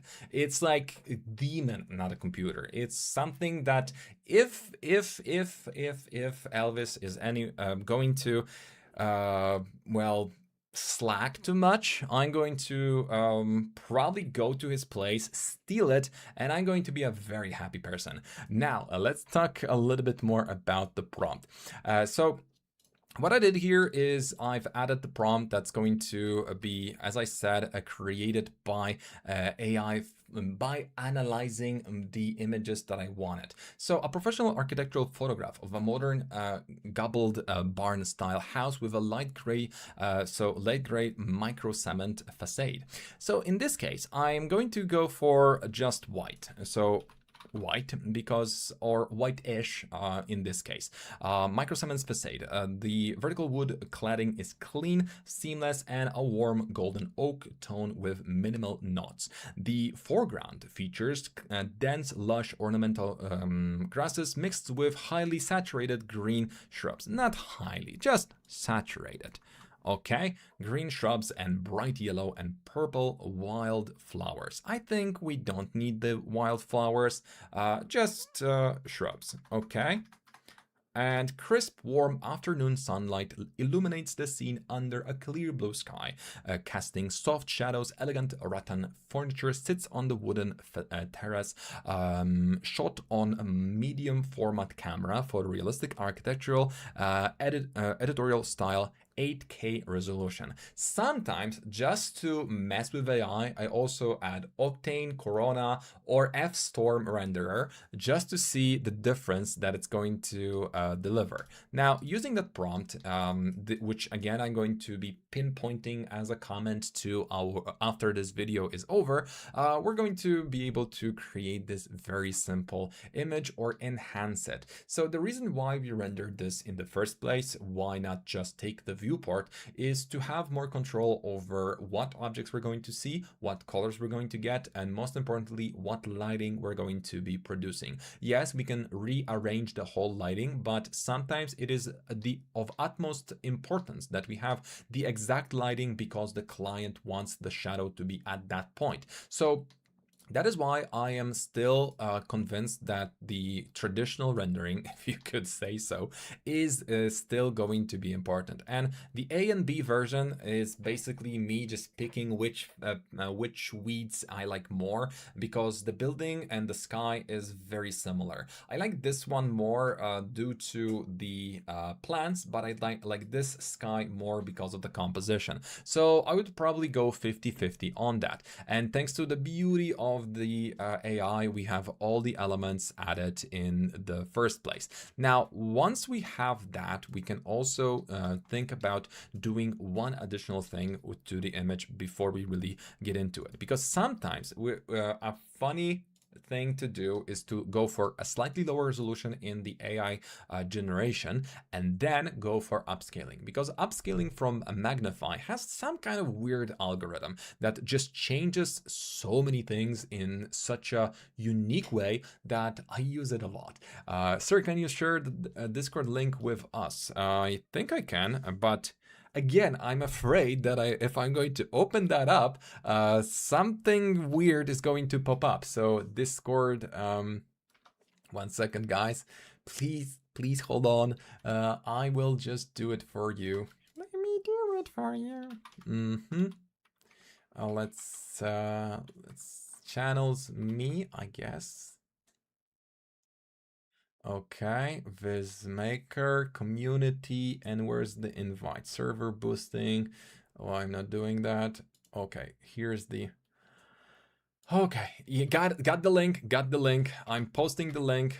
Join the VizMaker link so you can get your hands on some additional support and also ask as many questions as you please. So let's turn off Discord before you see my gamer tag, and I'm going to be extremely embarrassed. So here we go. We're going to go for image upscaler, and we got two upscalers that are worth mentioning. Precision is too precise, too good, and I don't use it because it's just too good. It's the actual upscaling. This is kind of reimagining. So creativity, HDRI 1, and similarity, I don't need a lot. So creativity, don't go too far, because as soon as you get too much, you're definitely going to see some artifacts. But once we click here, we're even having the identical prompt. The beauty of it is now we're going to be able to take all of that to Photoshop, and it's going to help us a lot.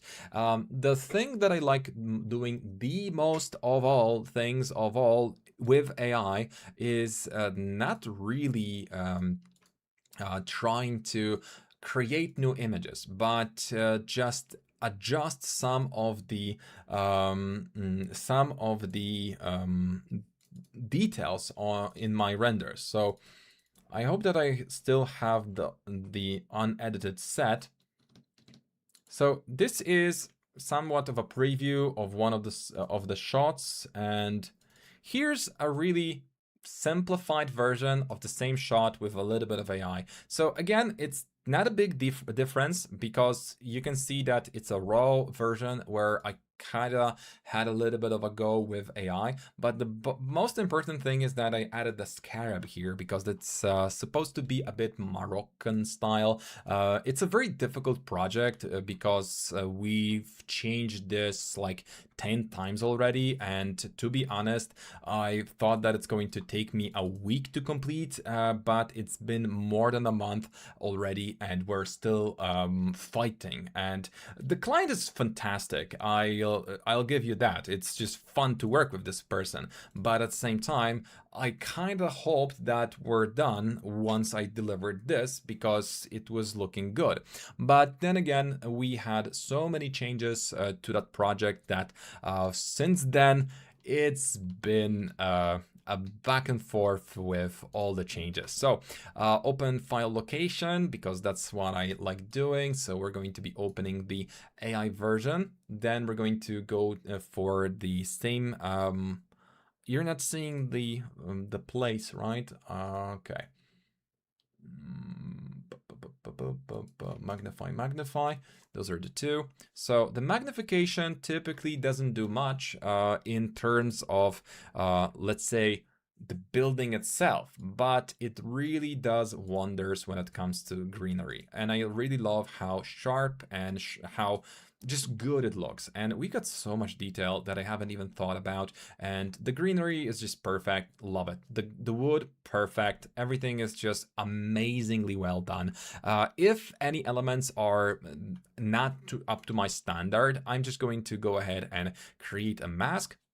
Control I the mask and see for myself. So it added so much detail that I didn't even know I needed that it's hard to decide what to do now. But the thing I like doing is going 50-50 and just getting rid of the weird artifacts that sometimes may occur on surfaces where it's not needed, or over sharpening of objects that shouldn't be that sharp, especially in the background, especially somewhere where I'm not supposed to lead my viewers to. And sometimes I just want that some imperfection just so it's going to be a little bit better and again a bit higher quality. As a bonus, I'm going to show you something that I talked about in our last video on, let's say, news. This is a new option in Photoshop, and I want to see how it fares in terms of 3D scenes. So we're going to go to Edit, and in here we're going to see the reflection removal and preview, so we don't need to wait for too long, and this should be really good. Can't use the Discord link, didn't grant permission. It didn't grant permission? Oh my. You can see how good I am in Discord, right? So did it do a good job? No, it did an awful job. Okay, let's try it again, but this time we're going to go for the higher quality thing. Reflection removal, standard best. Go for best. I believe in you. Come on. I really hope that it works because I was excited for this tool. Nope, it just doesn't work. Fantastic tool, I guess. You guys really need to stop listening to me because my recommendations seem to be really bad. Okay, Control J just to make it a bit easier. And now we're going to go for reflection removal just for this one glass. Maybe this time it's going to work. I joined with the same link, so maybe you guys need some permissions. And it didn't work at all. Perfection. Thank you so much, Photoshop. You just made my day. Anyway, the actual part of 3D rendering and making this image beautiful, I think we nailed it. It looks absolutely gorgeous, probably slightly oversaturated, so I'm just going to lower that and maybe lower it on the yellow channel, because for me that was a bit too much, maybe a bit darker, and hue towards actually this. It looks nice. The sky is fantastic, the greens are amazing. I would say this is absolutely finished. Guys, congratulations. I hope that your 3ds Max doesn't crash like mine did, but just be a little bit more cautious. I'm going to be posting all of the links to the scene and well, to the file, the starting file with camera positioning soon. So give me like 15 minutes so I can pack this up. And if our current video gets enough likes, as I promised, I'm going to be giving you out the full scene, the finished concept, so you can play with it as much as you want. So that's going to be another way for you to help us. So share the link and make sure to subscribe to us. Now, just as the end of all and to say goodbye to you guys, VizAcademy is an online school. We teach how to create photorealistic visualizations using Corona, 3ds Max, and vray as per demand. Also, on top of that, because of the popular demand, we decided to soon open the so-called light version again, which means that you're going to get the same experience of VizAcademy, the legendary VizAcademy training, but at 1/5, so 20% of the price.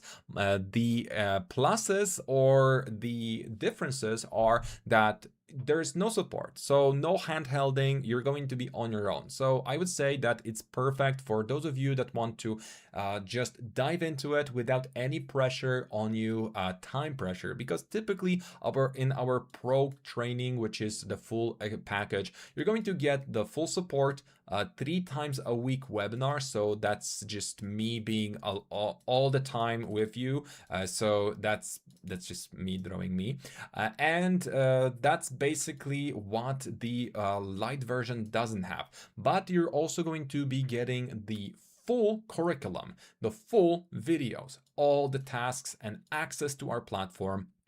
That's quite amazing, and I would say it's something you should be also considering if you always thought that our training is not yet in your budget. This is the time, because the light version is very limited and we're going to be only opening probably once a year, just to see how many of you guys are, well, up for it. Guys, once again, this is it for today. Thank you so much for your attention. We're going to be now just spending 2 minutes to see if I've missed any questions, and then I am skedaddling. So, question time. Clients now expect lower prices due to AI, yet using it for detailed client-specific renders still doesn't have much time. How can ArcViz professionals use AI efficiently while justifying fair pricing? So, hi, sir. I hope you are doing amazing as always. Thank you, Amelia. I am. So, as it comes with everything, and it's basically since the I know that I read about a papyrus that some Egyptians came up with a tool, some kind of scythe that was able to cut the wheat almost twice as fast as the regular flat tools. And because of that, they were able to produce twice as much yield in half a time. So basically, they were extremely efficient. And what happened at that moment is that their owners, their masters, their employers only adjusted the expectations. So what happened is that the norm went up, the tools were given, and just because the workers had new tools didn't mean that the employers wanted to pay more. The market is very dynamic, and in our case, if we have a new site, the AI, it doesn't mean that we're going to have the ability to finally charge more or change our prices to something else. It's quite the opposite. We're faster, the work is easier, so it's expected that obviously some prices are going to drop. But at the same time, I am selling more than usual because now I can afford offering not 5 but 15 shots to my client at the same price that usually earlier was a little bit unheard of. So I am actually better off with AI than I was before, not only in terms of time saving, cost efficiency, and quality of images, but most importantly, it's just a little bit more fun because, again, we have that extra room for creativity with our 3ds Max work thanks to the newer tools. And again, it's just something we need to take into account when it comes to newer technologies. If you would be the only person ever to have that tool, then yes, but we're not. It's not something, it's just a new standard, so we have to adjust to it. So nothing special is going on. It's good that you created a new details and gardening with AI, but would not be possible if you were creating multiple angles. That's actually not true. That's totally not true, because the reason why we did the whole scene from start to finish was to make sure that regardless of our image or our camera positioning, we're going to have consistent looks. And we would also use the first image as a reference for the colors and the theme, so that wouldn't be a problem at all. How do you see the future of 3D visualizations? Will that be a good career choice? Do you think in upcoming years you will be replaced by AI? So if I'm going to be replaced by AI, we're all replaced by AI, starting from programmers, the accountants, lawyers, even nurses to some extent, doctors. Either everybody's getting replaced or nobody. And I choose to think that AI is just not yet there. Why? Because nobody is going to be able to supplement two things that are necessary to replace you as a professional. First of all, your client would need to know exactly what they need to ask for it to the AI. Because AI is not going to be sentient enough to propose what client wants or guess what clients want, you as a designer, you as a 3D artist, you are supposed to be the person that makes the decision what looks good and what doesn't. You are the key element here. Now, the next thing is, even if the AI is going to get super fast, super affordable, and everything is extremely good to use, well, the problem is that nobody is going to take responsibility for its actions. So what I mean is, imagine being a lawyer and now you've got two options, or trying to get a lawyer, and you've got two options. A human, that if something goes bad, you're going to be able to at least claim something from that person because they messed up. And, sorry, good catch. Now, let me just give you that sentence, double that sentence to 12 years because, whoops, my bad, I'm AI. No, nobody is ever going to trust AI to a point where it absolutely allows us to replace humans. It's just not possible, not at the moment. So yeah, I think that we're safe, but it sounds really cool when you say AI is replacing everybody, because it's a doom thing. So everybody's kind of romantic like that. You know, we always heard about the apocalypse, the Armageddon, the dystopia that is controlled by the machines. To some extent, we're already there, but at the same time, no, it's not happening to extent that the media suggests. Disagree about consistency in the result. I have tried so many of my interiors projects, but AI changes details I mold in scene. That must be just the case of prompt. If you want, you can visit our YouTube channel and see a little bit more info on the AI consistency that was created by Mikołaj, and you will be able to really see how easy it is to have consistency between shots. By the way, Mike, I started learning 3ds Max through your webinars 5 years ago. 6 months later, I landed a very ArcViz job at a company I've been working at since. So big thanks to you guys. Oh my God. Thank you for that. It's such a joy to hear that we're helping people. Wow. Congratulations. Really, congratulations. That's amazing to hear. How do you see the future of 3D visualizations? We already read that. So you ask again, is there any possibility you can... Yep. So we went through all of the questions and that's basically it. I am... Now, I think we're good to go. Guys, thank you for all the questions. Thank you for sticking with me. And again, if you could spam the chat a little bit, give me a bit of more views, a bit more likes. I need those. Thank you once again, and see you next time. Bye-bye, guys.